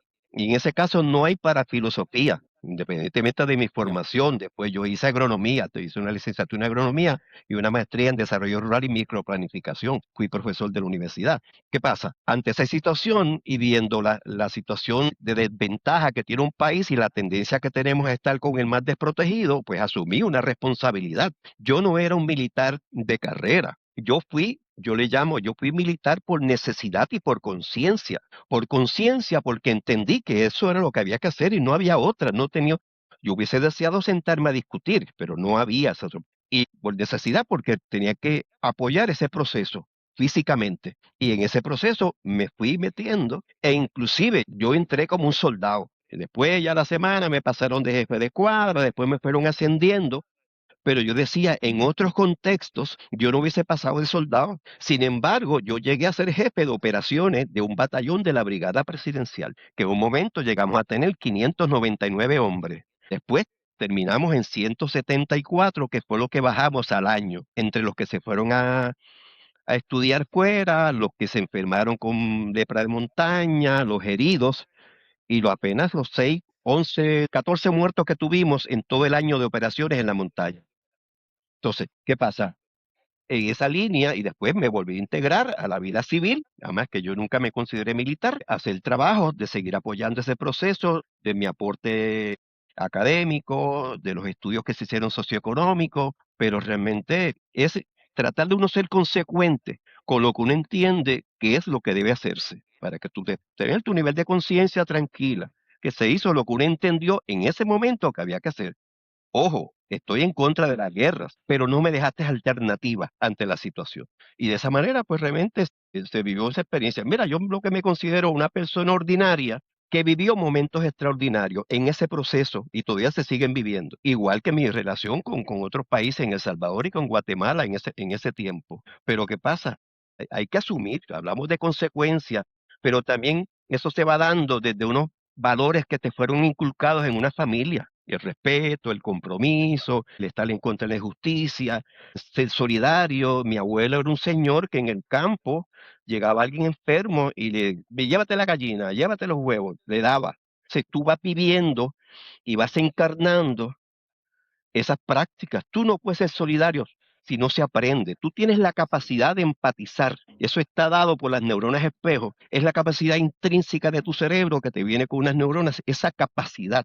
Pero desarrollas esa habilidad de ser solidario. Eso es aprendido. El ser Exacto. empático no me lleva a una acción. Y el ser solidario me lleva a una acción y ser consecuente. No sé si Ok, con eso vamos, respondo y concluyo. sí, seguro. Vamos a ir entonces un momento a lo de las neuronas espejo. Doctor Hernández, explíquenos por favor qué es eso. Sí, sí. Ahí esto es una propuesta científica, ¿verdad? Que lleva desde los años 90, ¿verdad, Pedro? Más o menos, los años Sí, 90. 90 Y entonces con Risolati. exacto, es como vamos a llamarle la teoría científica de la solidaridad. Entonces, ¿cómo se demuestra a través de esta teoría que los seres humanos nos ponemos en el lugar de los otros? Por ejemplo, tú ves una película, ¿verdad? Y ves cómo se abusa una persona, pues tú lloras, sientes esa necesidad, ¿verdad?, de reivindicar a ese individuo. Entonces, todo eso se está estudiando. Esto es bien reciente, entonces ha tenido su crítica porque muchos dicen que puede caer en la frenología. La frenología era aquellas características que te decían que el tipo de tirada determinada era un criminal o no. Dicen, Ujú. mucho cuidado, hay detractores que dicen, mucho cuidado con la teoría de las neuronas espejo, pero al interior de nosotros, y hay toda una logística, ¿verdad? Esto no se da al azar. Al interior de nosotros hay una solidaridad. ¿Cuál es el problema con esto? Que nosotros hemos crecido con unas teorías que nos dicen lo contrario. Por ejemplo, se valen de Darwin y la teoría de la evolución para crear una cosa que se llama el darwinismo social. ¿Y qué dice el darwinismo social? Pues que el pobre es pobre porque le da la gana, porque no quiere echar para adelante, que la misma naturaleza creó el más apto y estos pobres no son aptos. La teoría de las neuronas espejo es revolucionaria en todo el sentido de la palabra, en el sentido de que cuestiona el orden establecido, porque el orden establecido te dice que solamente unos pocos pueden tener, ¿verdad?, acceso a una riqueza y que la solidaridad, eso está bien, sí, pero dale unas cositas a la gente y eso, pero no te pongas en el lugar del otro. Eso no es factible en este mundo. Mira, había un anarquista que se llama Pedro Kropotkin y escribió un texto que cuestionó precisamente el darwinismo social y a Darwin completamente, ¿verdad? Y se tituló el texto El apoyo mutuo. De ese apoyo mutuo salieron los hospitales de apoyo mutuo y el falanterio y todas estas grandes propuestas que se hicieron en el siglo XIX, porque al interior de la lucha de los capitalistas por llegar, también se dieron unos socialistas utópicos que creían, ¿verdad?, en la necesidad del ser humano. Todo eso se vincula precisamente con las neuronas espejo. Y cómo eso, ¿verdad? Ahora, de manera científica, porque hay todos unos estudios de la neurociencia, nos indican a nosotros que al interior nuestro hay eso. Entonces, Pedro, si quieres hablar un poco más técnicamente de los macacos Sí, y el proceso, porque fue extraordinario, la manera en que eso se descubre es extraordinario. Cuéntanos un poco eso, Pedro, tú que sí, sí. tienes más Mira, relación con... las neuronas espejo están en los seres humanos en nuestro proceso de convertirnos en seres humanos. Sin embargo, antes existía una dualidad en que había neuronas motoras y neuronas sensoriales. Al final, ¿qué pasa? En un experimento que se hace en Italia, Risolati, en los 90, donde querían ver qué neuronas se activaban a partir de darle maní. En un momento determinado se encuentra que ya se termina el experimento, vamos a hacer el análisis, pero queda un monitor encendido y un mono conectado. Y uno de los investigadores está en la sala de la computadora y ve que se activa el mono, las neuronas en el mono, y pregunta entonces al otro, al que está en el campo, que no, que qué está pasando si le está dando de comer al mono. Y él dice que no le está dando de comer al mono y que entonces, pero ¿cómo pasa eso? Entonces, repítelo otra vez, repite, hace la simulación que va a comer maní y se activan las neuronas en el mono como si le estuviera moviendo la mano para tomar maní. Eso pasa porque las neuronas espejo nos llevan a explicar por qué nos emocionamos con una buena película. Si no tuviésemos las neuronas Exacto, espejo, que la de empatizar, no nos podemos poner en el papel de los otros. Y de allí empieza todo exacto. un proceso de análisis. Inclusive se llega a considerar, hay algunos un poco más atrevidos, intelectuales, académicos, que establecen que el descubrimiento de las neuronas espejo, el darle nombre, ahora existen, tiene el mismo nivel que haber descubierto el ADN. Ahora hay todo un proceso de investigación que nos permite, en el caso de los brigadistas que fueron a Nicaragua, o en el caso mío personal por otra vía, identificarte con el dolor de aquel pueblo cuando tú veías un documental que unos niños quedaron despedazados por una bomba, o una madre llorando, cargando un hijo o buscando un hijo desaparecido. Tú te identificas con ese dolor. pero después le das acción a ese dolor, a esa identificación y la conviertes en solidaridad. Y hay una solidaridad militante para cualquier lado, para los dos lados. Hay el caso del puertorriqueño que se incorporó con Pastora, en Pastora, en el Frente Sur de la Contrarrevolución, que era de Arecibo, y muere en Nicaragua. Él era solidario con lo que él entendía que era. Pero el tema de la solidaridad en ese proceso nos va construyendo el concepto nosotros y ellos. Somos solidarios con los nuestros, no somos solidarios con los otros, somos insolidarios. De la misma manera el otro lado lo tiene. Y esto lo que para efecto del trabajo de investigación que estamos llevando a cabo, lo que buscamos es preguntar o responder por qué somos como somos. ¿Qué explicación hay? Antes de ese ser solidario que empacó las maletas para irse para Nicaragua, había un ser, antes del soy, tiene que haber un ser. Ese ser se fue construido paulatinamente, un proceso de las condiciones sociohistóricas de Puerto Rico. Eso explica también, como bien Carlos señala, los marcadores de contexto. Hay marcadores de contexto históricos, Villa Sin Miedo, la huelga, la represión, Cerro Maravilla, pero entonces diríamos con un simplismo que por qué entonces no todo el mundo se fue solidario a Nicaragua, porque no todo el mundo tiene el mismo proceso de sensibilización y de llegar a la solidaridad para llevar a cabo y dar ese salto cualitativo, porque hay distintos tipos de solidaridad en ese proceso de construcción. Hay lo que yo le llamo una solidaridad romántica, hay una ideológica, hay una también más pragmática y una más clara, que es la que te lleva a determinados comportamientos y explicamos por qué una gente es capaz, como lo fue Río Rivera, lo fue Pachín Marín en el 18, de asumir compromisos y luchas. Y para mí, Pachín Marín, cómo asume, estando enfermo, para no atrasar la marcha del ejército Mambí, él pide que lo deje en una hamaca y muere en la hamaca, y a los meses cuando regresan está en la hamaca con el fusil en posición de defensa, pero ya muerto. ¿Qué te lleva, qué elementos explican que la María Mercedes Barbudo, con una formación de un padre español, comerciante, muy bien ubicada, empieza a transitar, a ser solidaria y a recomendar a Valero, a Simón Bolívar? Y después se entierra, muere en Sudamérica. Esa pregunta es la que con Carlos venimos ya hace 8 años intentando dar la respuesta y hemos encontrado que a través del estudio de las neuronas espejo, que no son un condicionante, predeterminan, pero no condicionan, no te lo hacen obligatorio que tú tengas las neuronas espejo. Y sobre eso hemos querido hacer este trabajo. Esa es la lógica de este trabajo. Ok, entonces, doctor Hernández, quería preguntarle, ¿cómo entra en contacto con el señor Acevedo que lo lleva a interesarse en este tema de Nicaragua? Entonces, a grandes rasgos, lo que estoy viendo es que este proyecto, el cual ustedes todavía no han publicado, pero que esperan publicar próximamente, lo que busca es hablar de la historia de un combatiente y una persona que no solamente fue combatiente, pero que sino participó en Nicaragua en otras capacidades. Recoge el testimonio del señor Acevedo, pero también incorpora un método científico de la teoría de las neuronas espejos para entender cuáles fueron esas motivaciones que llevaron no solamente al señor Acevedo, sino a otros puertorriqueños a participar allí. Eso es lo que está sucediendo Eso es lo que está en esa publicación, ¿no? Exacto.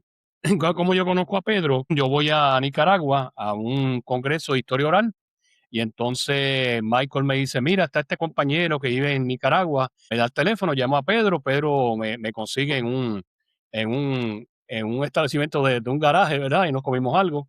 Y le dije, Pedro, es que esto me dice la revolución. Entonces empezamos a hablar. Le dice, sería bueno escribir un libro sobre esto porque hay una serie de personas que fueron, ¿verdad? Y se llamó la Brigada Roberto Clemente y eso está determinado por años. Entonces, ahí empezamos ya a darle pensamiento a esto y hemos entrevistado ya como 15 personas más o menos, ¿verdad? Y otra gente que, pues desgraciadamente, pues el tema para mucha gente es muy difícil, ¿verdad? Y está en una buena posición. Tenemos a un juez federal, hermano, que trabaja en Estados Unidos y que fue parte de las misiones, ¿verdad? De la Brigada Roberto Clemente. Y ese no tuvo problema en declarar nada. Ese dijo, no, esto fue lo que yo viví, pasé este proceso, ¿verdad? Pero otros, pues, han llegado a una posición y tienen como cierto resquemor en hablar. Nuestra teoría, aunque puede ser incómoda, ¿verdad? El sacar cosas, levantar las yaguas viejas, salen cucarachas, pero el utilizar esta teoría nos da la flexibilidad de no caer, ¿verdad?, en ese marxismo, leninismo terrible de los compañeros y de la lucha. No, queremos ver esto desde la dimensión humana, del proceso histórico. Más que un asunto puramente ideológico, que evidentemente sí lo es, pero el acercamiento va a ser un acercamiento más a lo humano. Entonces, por eso trabajo la historia oral. La historia oral, como no me canso de repetirlo, no es coger un texto y meterlo ¿verdad? No es coger una grabación, transcribirla y meterlo, no, eso no es. La historia oral hace un examen completo del contexto histórico, de la historia, y luego se mete en la memoria de la persona y cuestiona la memoria de la persona. ¿Cuáles fueron los indicadores que te llevaron a tomar esta cosa? Es posible que la persona te diga un embuste y que construya su propia realidad. Ojo, pero esa ficción y ese embuste es su realidad, igual que la historia escrita, ¿verdad? Que nos dicen que esa es la historia oficial. Ojo con la historia oficial, porque los que cuentan esa historia, pues le van a sacar unas partes, ¿verdad?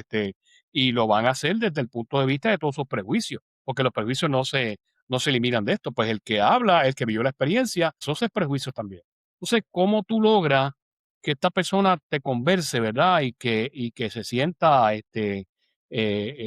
casi es como si fuera ¿verdad? Este rito de la conversación entre el cura y la persona que está hablando, ¿verdad? Un secreto de confesión. Una de las compañeras fue violada en este proceso, ¿verdad? Eso no es fácil de decir una cosa como esa. Otra compañera se llevó sus hijos y sus hijos estuvieron tomando clase en Nicaragua y no solamente tomaron clase en Nicaragua, iban a recoger café por las tardes. O sea, esa experiencia de esos niños lo dimensionó totalmente. Si esta gente se muere, si estos compañeros se mueren, esa historia se pierde completamente, esa historia humana totalmente, ¿verdad? Entonces, a mí siempre me interesa de la historia, no solamente la parte académica, intelectual, me interesa saber cuáles fueron los motivos de Chencha, la que es antigua, o de Virginia, que trae niños ¿verdad? Que es comadrona. Yo quiero conocer la historia de eso, porque eso le da la dimensión humana del proceso histórico. No es esta historia tradicional. Por eso dije, Pedro, vamos a meterle mano a esto. Llevamos 8 años ya, yo espero que esto salga pronto. Hemos estado ahí cambiando, quitando, añadiendo, poniendo, y consejos que me dan, ¿verdad? Yo estoy en la Red Latinoamericana de Historia Oral y voy a distintos países de América Latina, Brasil, Costa Rica, ahora voy para Argentina en agosto, y ahí me hacen unas críticas excepcionales, entonces yo me siento a copiar esas críticas y añadirla al texto. Ha sido un texto que ya tenemos que publicarlo. Yo hice un examen de la prensa de la época, me metí al periódico El Mundo, salieron 300 páginas. Y dije, Pedro, esto no puede ir ahí, porque si nos metemos en esto no lo va a leer nadie, la gente le puede leer algunas 200 páginas, pero 500 páginas, un texto no. Ese va a ser otro texto de las contradicciones que la gente está viendo en la prensa en Puerto Rico. Y ahí tú tienes personas que lo apoyan, personas que no lo apoyan, incluso izquierdistas que no lo apoyan. Es un texto extraordinario, porque ahí yo lo hice por años, ¿verdad? Para no meterme en los temas como tal, y vas a ver muchas contradicciones de figuras de la izquierda nuestra que no lo apoyan. Otro, ojo, figuras que hasta son de derecha que apoyan la revolución. Es una cosa extraordinaria. Las cosas no son blancos y negros, hay muchos Ajá. grises, hay muchos colores. Y lo emocionante de la historia oral es eso mismo, que recoge esas contradicciones y no las pone de manera uniforme, homogénea. No, esta es la realidad. A eso, a eso me refería yo con el comentario que hice sobre la izquierda y derecha. O sea, las cosas no son blanco y Exacto. negro. Muchas veces pues, se comparten muchas ideas. Pues estas son categorías que generalmente la gente sabe más o menos y aglutina ciertas tendencias dentro de lo que es izquierda y derecha, pero que en la práctica Ujú. esto es muchísimo más difuso de lo que uno quiere ver. Sí. Yo tengo un episodio, el episodio 134, una vista panorámica del anarquismo, con Damián Hernández Marrero. Ahí se habla del anarquismo en Puerto Rico, lo menciono porque habla de Kropotkin y Sí. del mutualismo y de ayuda. Todo eso se ha discutido anteriormente en este espacio. Nuevamente, visiten archipiélagohistórico.com. Ok, hay algo que me llama la atención. Yo no he visto este documental, lo tengo en mi lista. Es un documental que se llama The Ballad of the Little Soldier y es del austriaco o alemán, yo creo que es austriaco, Werner Herzog. Ujú. No, ok. Y habla sobre soldados, es de 1984, y habla de niños soldados en Nicaragua. ¿Usted llegó a ver la utilización de niños dentro del ejército o en capacidad de guerrillero en Nicaragua, señor Acevedo? Sí, mira, la situación nos llevó a eso. Yo tuve, por ejemplo, en la unidad que estuvimos, eran voluntarios, eran milicianos voluntarios que se incorporaron teniendo este que te hablé anteriormente, a cumplir 14 años y le pega un tiro y quedó ciego. Y porque también en las comunidades se hacía la defensa circular y participaban todos, mujeres, hombres y niños.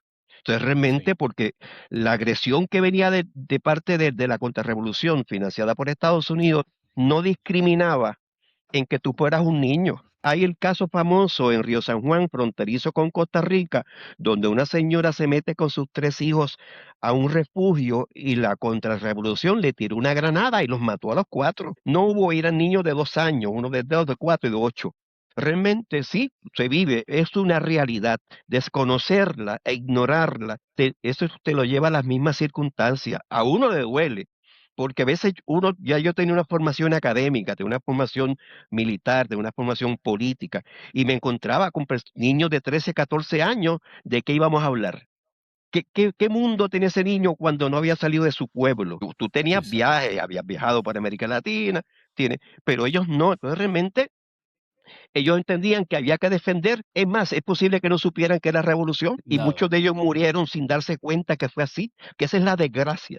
Pero eso es un fracaso para nosotros también. Pero ¿qué pasa? Es lo que te encuentras. De esa manera tú tienes que responder. Yo te digo en mi caso, a mí no me gusta lo militar, pero tuve que asumir una tarea y asumir decisiones complicadas que realmente en otro contexto no las tomaría, pero era una cuestión de vida o muerte, porque tú eres responsable como jefe militar, responsable de tu tropa, y tu misión es lograr el objetivo para evitar que te maten los tuyos. Entonces, para ello hay que tomar decisiones a veces dolorosas, pero no te queda de otra.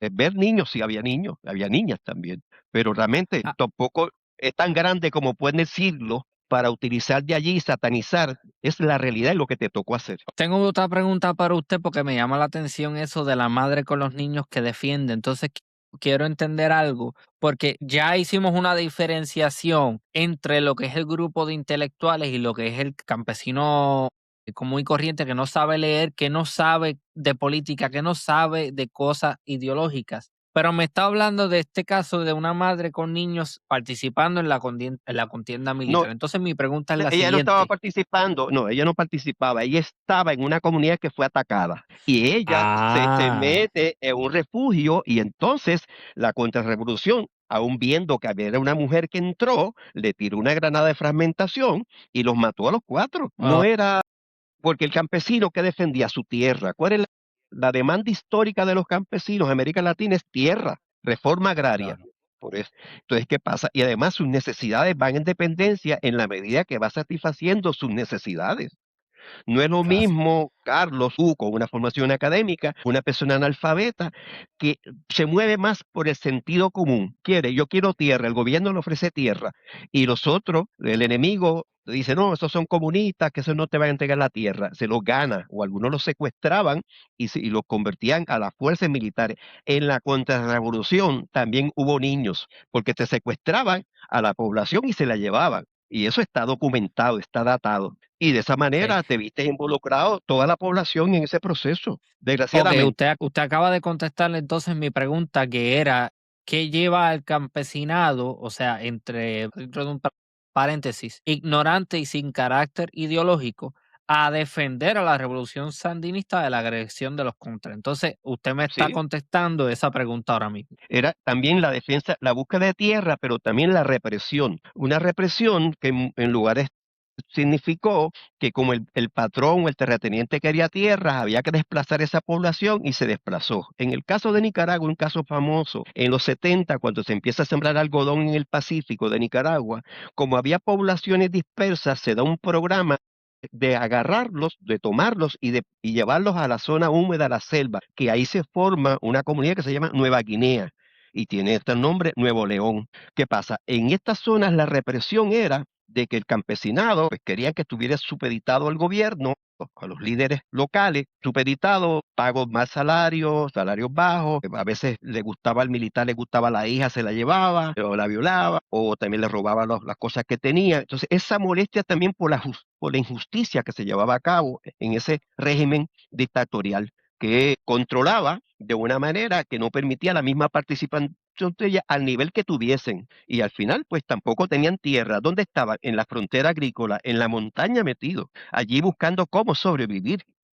Entonces, ¿qué pasa? Claro. Esos son los primeros que se van reclutando en la guerrilla, porque estaban en contra de una estructura que se llama juez de mesta. Los jueces de mesta eran el representante del gobierno en las distintas comunidades, y ellos hacían y deshacían. Por lo tanto, los mismos campesinos estaban en contra de estos jueces de mesta y se unían a veces en contra de ellos, y con la guerrilla algunos de ellos le cambiaron el régimen de vida. Ok, Pero algo esa que es quiero la, entender. Si usted fue guerrillero o fue miembro del ejército regular. El ejército.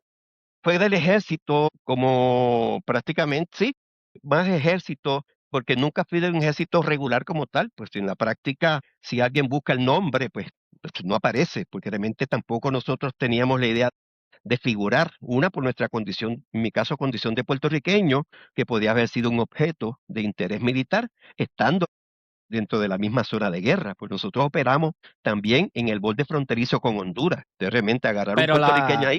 sí, pero la operación era de carácter guerrillera, no era, o sea, las tácticas que ustedes utilizaban eran guerrilleras. Las tácticas eran de lucha irregular con características guerrilleras. A veces era un grupo de 5 hombres metido en la montaña, 3, 4 días que te ibas a hacer determinada acción. Y ahí te ibas solo, 5 hombres, 4 y 1. A veces iban 20, 30, en dependencia de lo que se encontrara en el terreno. Era lucha irregular porque en la montaña estamos hablando de una selva en la que a veces tú estando abajo no veías el sol y donde a veces te pasabas lloviendo, lloviendo, lloviendo varios días con lluvia y a veces no podías hacer comida, no podías hacer fuego porque te identificaban y tenías que utilizar, no es el concepto de la guerra regular con desplazamiento de frente, frentes fijos, prácticamente no había frente, tú te estabas moviendo en la montaña, ellos se movían, entonces se encontraban, se agarraban a balazos, o tú ibas a buscarlo a los campamentos.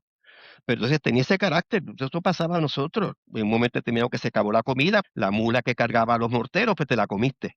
O sea, ahí se acabó. Y después a cargar el mortero y las piezas y la granada de mortero, porque tenías que resolver la alimentación y a veces no había. Porque en la Ok, montaña uno puede creer que hay de todo, pero no hay. Es un idealismo que tú no, ves el guineo maduro, lo que vemos en Tarzán. Allí tú no, porque los pájaros se lo comen. Exacto. sí. Ese Pues romanticismo no lo encuentras. yo he estudiado guerra irregular y un poquito de historia militar, es uno de mis temas de interés. Entonces, para que la gente entienda, cuando hablamos de acciones irregulares, estamos hablando de lo mismo de guerrilla. Es decir, ustedes las acciones que llevaban a cabo, por ejemplo, eran de hostigamiento del ejército contra, o sea, de los contras, de la retaguardia. Ustedes hacían Sí. operaciones, lo que se llama hit and run, ataca un poquito, dispersa, sal, y eso rompe la línea del ejército contrario, y ustedes Sí. también atacaban líneas de logística. Ese era el tipo de cosas que ustedes hacían. Sí, esto es así, lo que tú estás describiendo. Mira, a veces hacemos lo que se llama golpe de mano. Un golpe de mano es una acción que tú te mueves de noche y golpeas hasta el punto y te jalas y te sales. O a veces el hostigamiento, más que hostigamiento era retirarlos y obligarlos a que estuvieran en su santuario, que era Honduras. Esa era la idea, evitar que estuvieran dentro del territorio. Para ello se llevaban a cabo determinadas acciones en la cual lograran su salida del territorio de Nicaragua. Eso implicó también que nosotros, comunidades también, utilizábamos las BM o las Katiuskas, que son 40 tubos en una máquina que en la Segunda Guerra Mundial se le llamaba los órganos de Stalin, Ajá, que sí. hacen un ruido horrible y eso se disparaba. Son poco efectivas en la montaña porque la misma vegetación hace que los charneles no vayan como puede ser a cielo abierto, a tierra abierta. Pero se usaba mortero 82, 81, GRAP, BM, a veces llegaban los helicópteros a apoyarnos dependiese de esa coordinación que se diera, pero tampoco Nicaragua tenía tantos helicópteros. Y en esa lógica lo que hacíamos era sacarlos, tirarlos. La idea era siempre mantenerlos fuera del territorio para que no estuvieran atacando ni las comunidades, ni la infraestructura, ni puentes, ni los tractores de las cooperativas, ni destruyendo los bienes de las mismas cooperativas o el café, que era una forma de Nicaragua obtener dinero, divisas en la venta del café a nivel internacional, porque era una forma de desgastar la economía de Nicaragua. Ok, hay un detalle que me gustaría entender. Habla de Katiuska, bueno, Katyusha, que así se llaman los cohetes La PM, Katyusha. Ajá, que son sí, de la es Segunda un Guerra Mundial, camión son rusos. Entonces, de la Segunda Guerra Mundial que sí, se ha perfeccionado, vienen 40, esas vienen, es un camión montado un camión Ujú. SEAL soviético con una estructura, tiene 40 tubos, son obuses de 121 milímetros que se disparan en secuencia. Tú lo programas en la computadora de acuerdo al lugar, tienes que tomar en cuenta la hondonada, la hora, el calor, viento. Son una serie de parámetros que se calculan para, son poco eficientes porque no son dirigidas, un poco ahí van cayendo como caen. Caen donde caen. Sí, sí, sí. Caen donde Pero lo que caen, eso a quiero veces. entender es, sí, Ajá. lo que quiero entender es lo siguiente, disculpe. Entonces, ¿significa esto que ustedes eran abastecidos directamente por la Unión Soviética o ustedes obtenían esas armas en el mercado negro? No, eso se suministraba en el marco mismo de la Guerra Fría. Era suministrado por la Unión Soviética y a veces pues habían fuerzas cubanas que a veces hacían la función de asesores, pero era en menor grado. En terreno operativo eran los milicianos y soldados profesionales, que entre comillas profesionales porque habían firmado permanente, pero estaban en procesos de cursos, de mejoramiento. Sí, se recibía el apoyo, pero realmente parte de estas cosas eran compradas también. Pero en mercado Sí, negro no, porque realmente no era necesario. entiendo, entiendo. En el caso de Entonces, la Contra, sí te encontrabas con armamento chino comprado en el mercado sí, negro y otro tipo de armas, inclusive en el marco de los Irán Contras, que con el dinero de las drogas que subían hacia Estados Unidos, con esto compraban armas en Irán y las metían a Nicaragua, las metían en Honduras a la contrarrevolución. ok. ¿Qué interacciones tuvo usted con los contras? Aparte de obviamente pelear, pero me refiero, por ejemplo, a anécdotas de, ok, nosotros capturamos a este individuo en la selva. Pues mira, sí tuve experiencia de captura alguno, inclusive hablar con ellos, con uno que hemos hecho comentarios con Carlos también. Ese fue en el borde fronterizo con Honduras, en una misión de golpe de mano. Él cae en una emboscada que ponemos nosotros y cuando se pregunta, él dice, yo estoy herido, tiene una granada de mano. En esa parte yo empiezo a hablar con él hasta que logro que me voy arrastrando hasta la posición que él tiene él me pasa la granada, la logro con una gasilla de pañal ponerle como seguro, jalarlo hacia mi posición y hablar con él. Inclusive tuvimos una conversación con él de precisamente que va en línea con lo que yo decía del convencimiento. Y él al final, cuando yo tuve que irme, lo dejé para ver qué se hacía con él me dijo, creo que me equivoqué. Que yo le dije, mira, este proyecto busca entregar tierra a los campesinos, educación, salud, aunque hay limitaciones, pero es un punto de partida, no es un punto de llegada, no es perfecto, hay errores, se hace falta la gente que esté para que aporte su conocimiento, su vivencia. Y él me dice, me equivoqué. Y yo le dije, ya es tarde porque tenía un tiro en el hígado y otro cerca del páncreas que una área que uno conocía, y estábamos a 3 días del poblado más cercano, y a eso hay que ser realista, ahí no había salida.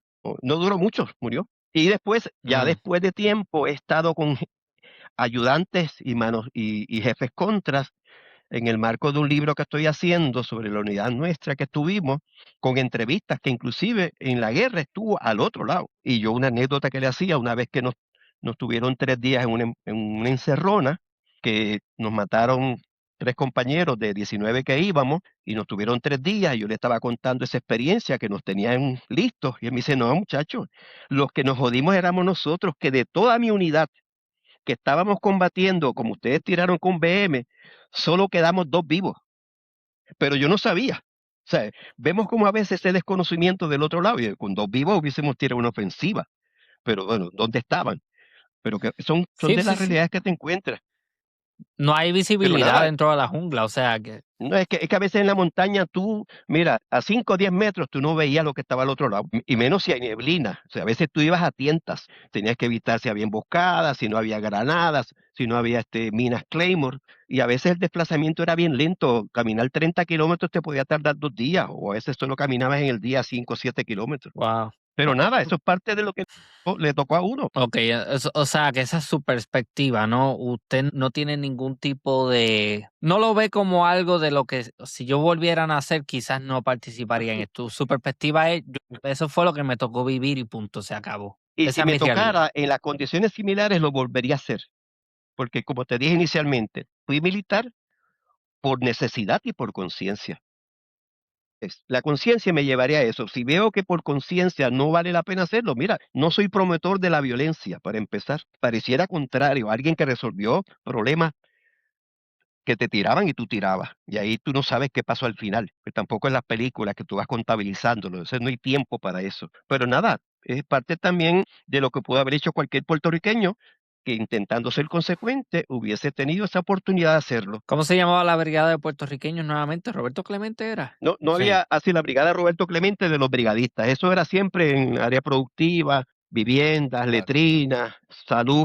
Esos no Educación. fueron en el área militar. Y sale entonces del célebre viaje de Roberto Clemente a llevar ayuda humanitaria y que el avión cae y muere. O sea, sigue ese Exacto. espíritu de vamos a apoyar materialmente. En línea con ese comportamiento de Roberto Clemente, como bien señala Carlos, ahí funcionando esas neuronas espejo, esa sensibilidad, y también por el vínculo que había con un licenciado Enrique Colón, con Ernesto Cardenal, en la isla de Solentiname de Teología de Liberación, se va dando los contactos, las relaciones, y es donde entonces se promueve. En mi caso, yo era parte del equipo de apoyo de las brigadas cuando llegaban, pues ya yo estaba allá. De esta manera, se va viendo, uno queriendo ver en el terreno, la gente se movilizaba a llevar ayuda, inclusive no solo era la solidaridad en una dirección, era en la otra dirección, como bien Carlos lo hemos planteado en el libro, mucha gente que se transformó de esa misma experiencia, los hizo ser más sensibles, aspectos que tenían acá, que creían que no era un privilegio y vieron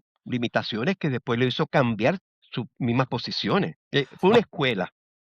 Menciona lo de teología de liberación otra vez. ¿Cuán arraigado, cuán popular era esa visión dentro de toda esta revolución? Porque me da la impresión de que esto es más generalizado de lo que yo pienso. Mira, tenías apenas 3 padres, 3 curas muy vinculados a la teoría de liberación, que inclusive, no, más 4, estaba los hermanos Cardenal, que uno fue ministro de Educación, Ernesto Cardenal, que era primo, fue ministro de Cultura, tienes a otro, a San Inés, que era jesuita, también vinculado a la teoría de liberación, que fue militar.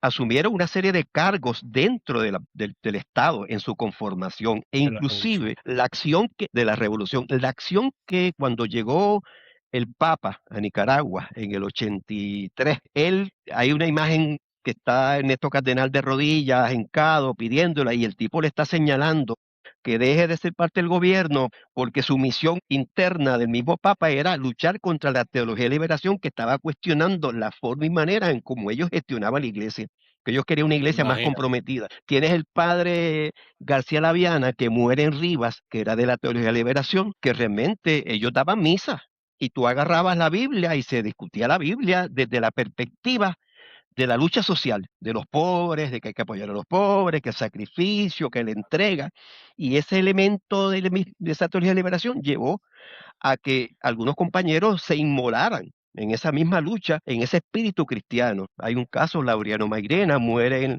en Jalapa, muy amigo de Enrique Colón, de la teología de liberación, muere en un combate, dirigiendo un combate. Si bien es cierto, hay que establecer, matizarlo, pero sí hubo una fuerte influencia de la teología de liberación en la revolución nicaragüense. Después Sí. Ok. va perdiendo peso con la influencia de la Iglesia Católica, la muerte de Arnulfo Romero, las otras situaciones que se fueron dando, que hacen que fue mermando, porque realmente la iglesia es un ejército también, ahí no hay que Claro. darle muchas, y orientaron, no, y pidieron el retiro de la estructura del gobierno de estos, o renunciaran, y muchos de ellos renunciaron. Ok. ¿Qué tiene que aportar o añadir, profesor? Que veo que... Ajá. En el caso mío, él habló de Quique Colón, de Ajá. Quique Colón. Este fue el señor que junto con varios periodistas fueron a rescatar a una muchacha que la tomó la FARC, una muchacha puertorriqueña. Y ellos fueron y se entrevistaron con la FARC y la liberaron a la muchacha. Eso Sí, sí. sucedió, eso no tengo el libro ahí y tengo el contacto porque esa entrevista tienes que hacerla, eso es extraordinario. Sí, Ok, ¿y señor. qué fue él? ¿Quién es este Quique Quique? Colón. Quique Colón es un señor que está Licenciado, muy vinculado de la liberación, es abogado, sí, señor. Es Ok, de- pero a mí lo que hay me una llama la... anécdota en el libro, perdóname que Sí, te interrumpa, Carlos, me contaba aquí sí, que hay una anécdota que él llega y se entrevista con las personas que eran del ELN, Ejército de Liberación Nacional, y se ujú, entrevista con ellos y están hablando y empiezan a hablar de Puerto Rico. Entonces, ellos conocían a algunos de ellos y empieza a decir, no, pero ¿y esta muchacha es norteamericana? Sí, sí, pero es norteamericana, pero es puertorriqueña. Y cuando empieza a darle los elementos de que era puertorriqueña, eso facilitó el hecho de que la liberaran y lo sacaran de la zona. Pero se dieron claro. cuenta que no tenían a un norteamericano, a una norteamericana. yo tengo que hacer el comentario también porque obviamente, pues, Es sabido que yo soy cristiano. Yo no tengo una visión positiva de la teología de la liberación. Para mí la teología de la liberación está equivocada en el sentido de que interpreta las Sagradas Escrituras de una perspectiva marxista, desde una perspectiva materialista, y yo con eso no comulgo. Eso lo tengo que dejar claro. Sin embargo, No, entiendo que es una yo creo realidad que también, histórica. disculpa, yo creo Ujú, que a veces esas categorías, atribuirle cuestiones marxistas, yo no vi, y yo me considero marxista, en esa ujú, interacción con la teología de liberación, y tuve en mi proceso de formación de la escuela ujú. profesores con una formación con teología de liberación jesuita, y yo no veía ese marxismo en esos planteamientos que llevaba, que planteaba desde la iglesia, del análisis que hacían de la iglesia, de la Biblia, en función de los pobres. Porque es cierto, coincidimos. Si yo quiero una mejor condición de vida para los pobres, lo quiere un marxista y la quiere un cristiano ortodoxo, lo quiere uno de teología de liberación. Entonces, a veces las categorías nosotros terminan normalizándose, que las construye la otra parte y terminamos replicándolas y justificar determinado comportamiento o negar y no tener una mente abierta para entender el aporte que puede hacer esta situación, igual que los budistas, igual que otra gente. Digo, mi posición. Exacto, sí, sí, porque no, yo la única interpretación que acepto desde mi perspectiva y visión de mundo es la visión de los padres de la iglesia. Cualquier visión moderna, reciente o que se desprenda de eso, para mí no tiene ningún tipo de validez. De igual forma que usted pues, me dijo que es marxista, esa es su visión de mundo y todo lo demás. Eso se entiende perfectamente. Sí, Eh, sí, no, no. ahora bien, a mí me llama la atención porque recientemente se escuchó, ya que estamos en el tema, se vio la noticia de que supuestamente la Biblia es un libro prohibido en Nicaragua. ¿Eso es cierto o no es cierto? No, yo no diría prohibido. En el contexto actual, a veces eso fue también algo que surgió, realmente porque también eh, hay campañas también que tienden a desprestigiar a determinados movimientos o expresiones. Entonces, no hay nada que me confirme que me presenten un documento que diga prohibido entrar las Biblias a Nicaragua. No, no hay, no lo veo, no lo he visto. Pero sí hay rumores, como hay otros rumores. Esto pasa también como cuando Mariel llegaba a los cubanos a Miami y las televisoras tenían una práctica de entrevistar a los flacos para presentar que en Cuba había hambre. Pero no entrevistaban a los gordos ni hostias. Muchas veces en esto hay sus matices. Y a veces hay gente de gobierno que te lo puede decir, pero es política de Estado de cuando tú la quieres contratar, y más en el mundo nuestro histórico, el mundo Ujú. mío más de investigación socioeconómica, yo funciono con pruebas, lo demás son suposiciones o pláticas de preso, y a veces terminamos siendo víctimas y victimarios de esos comentarios. Bueno, Lamentablemente. Bueno, profesor, pregunta que le hago también, estoy en toda la disponibilidad de ayudarlos a promover Muchas esta gracias, muchas gracias. publicación tan pronto salga. ¿Tienen algunos comentarios finales para culminar Sí. este episodio? Yo creo que es importante de que esta historia se conozca. Eh, Siempre presentan al puertorriqueño como alejado de estas luchas latinoamericanas e internacionales. Eso no es correcto. Nosotros estamos metidos en todo este tipo de cosas. Entonces, para mí es fundamental que esas historias se conozcan, que la gente sepa hasta qué punto, ojo, no solamente, como les dije ahorita, fueron revolucionarios ni marxistas. ujú, Hay una anécdota que tiene aquí Pedro, donde un señor va a tomar, ¿verdad? El soldado en los años 30 va a tomar el campamento de Sandino y este soldado puertorriqueño se apropió de todos los documentos que estaban ahí y cuando triunfó la revolución, saben que eso es ilegal hacer eso, pues él los escondió, se los llevó para su casa. Cuando triunfa la revolución le dice al Partido Socialista, yo tengo estos documentos, mire, yo fui a esta misión y yo quiero devolverla a esto porque ahora ganó la revolución de Sandino. Y cuando lo llevan a Nicaragua, efectivamente, eran documentos originales, no eran falseados. Otra vez las neuronas espejo. ¿Cómo para este individuo, que puede ser un individuo, un soldado conservador, etcétera, con toda la experiencia norteamericana, para él estaba primero la solidaridad con ese pueblo nicaragüense y con Sandino? Eso no quiere decir que fuera marxista ni nada, nada por el estilo, sino que exacto. sentía ese dolor. Para que tú veas cómo trasciende el mero hecho, ¿verdad?, de ser una persona común y corriente, ordinaria. No tiene que ser marxista, leninista, ese tipo de cosas.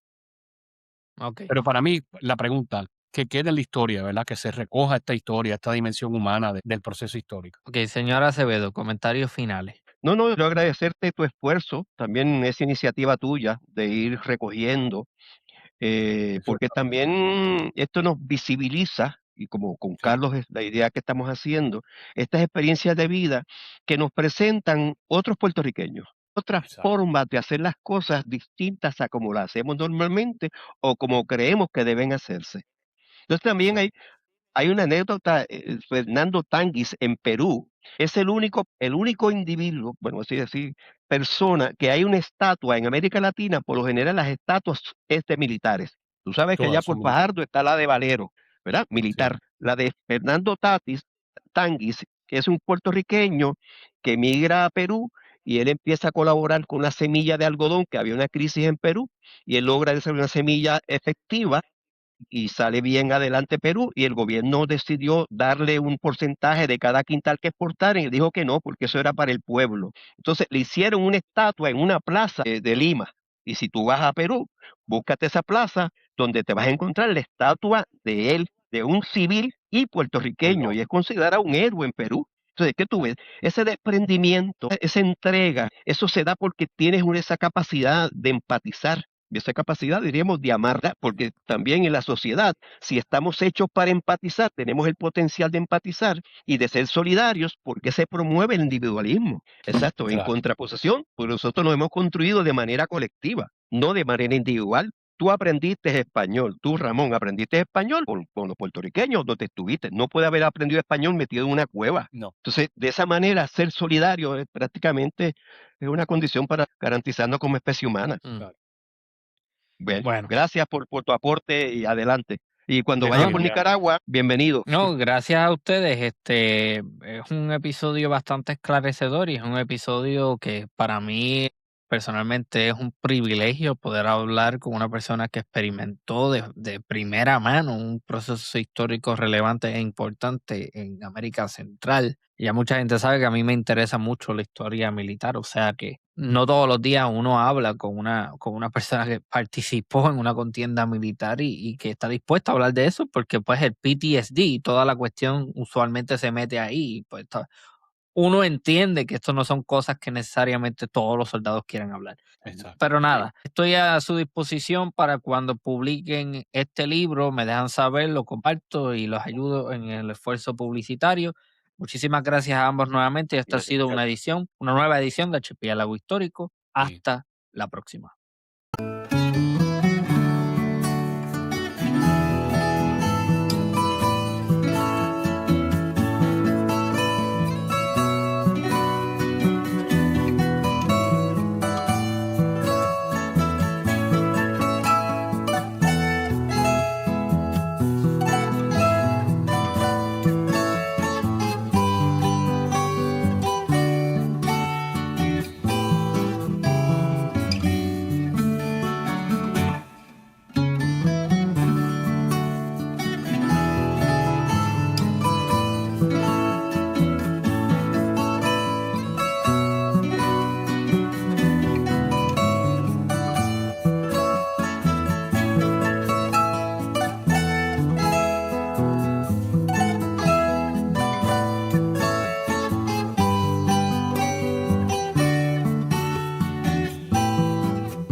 Padre nuestro que estás en el cielo, santificado sea tu nombre. Venga a nosotros tu reino. Hágase tu voluntad en la tierra como en el cielo. Danos hoy nuestro pan de cada día. Perdona nuestras ofensas, como también nosotros perdonamos a los que nos ofenden. No nos dejes caer en la tentación, y líbranos del mal. Amén.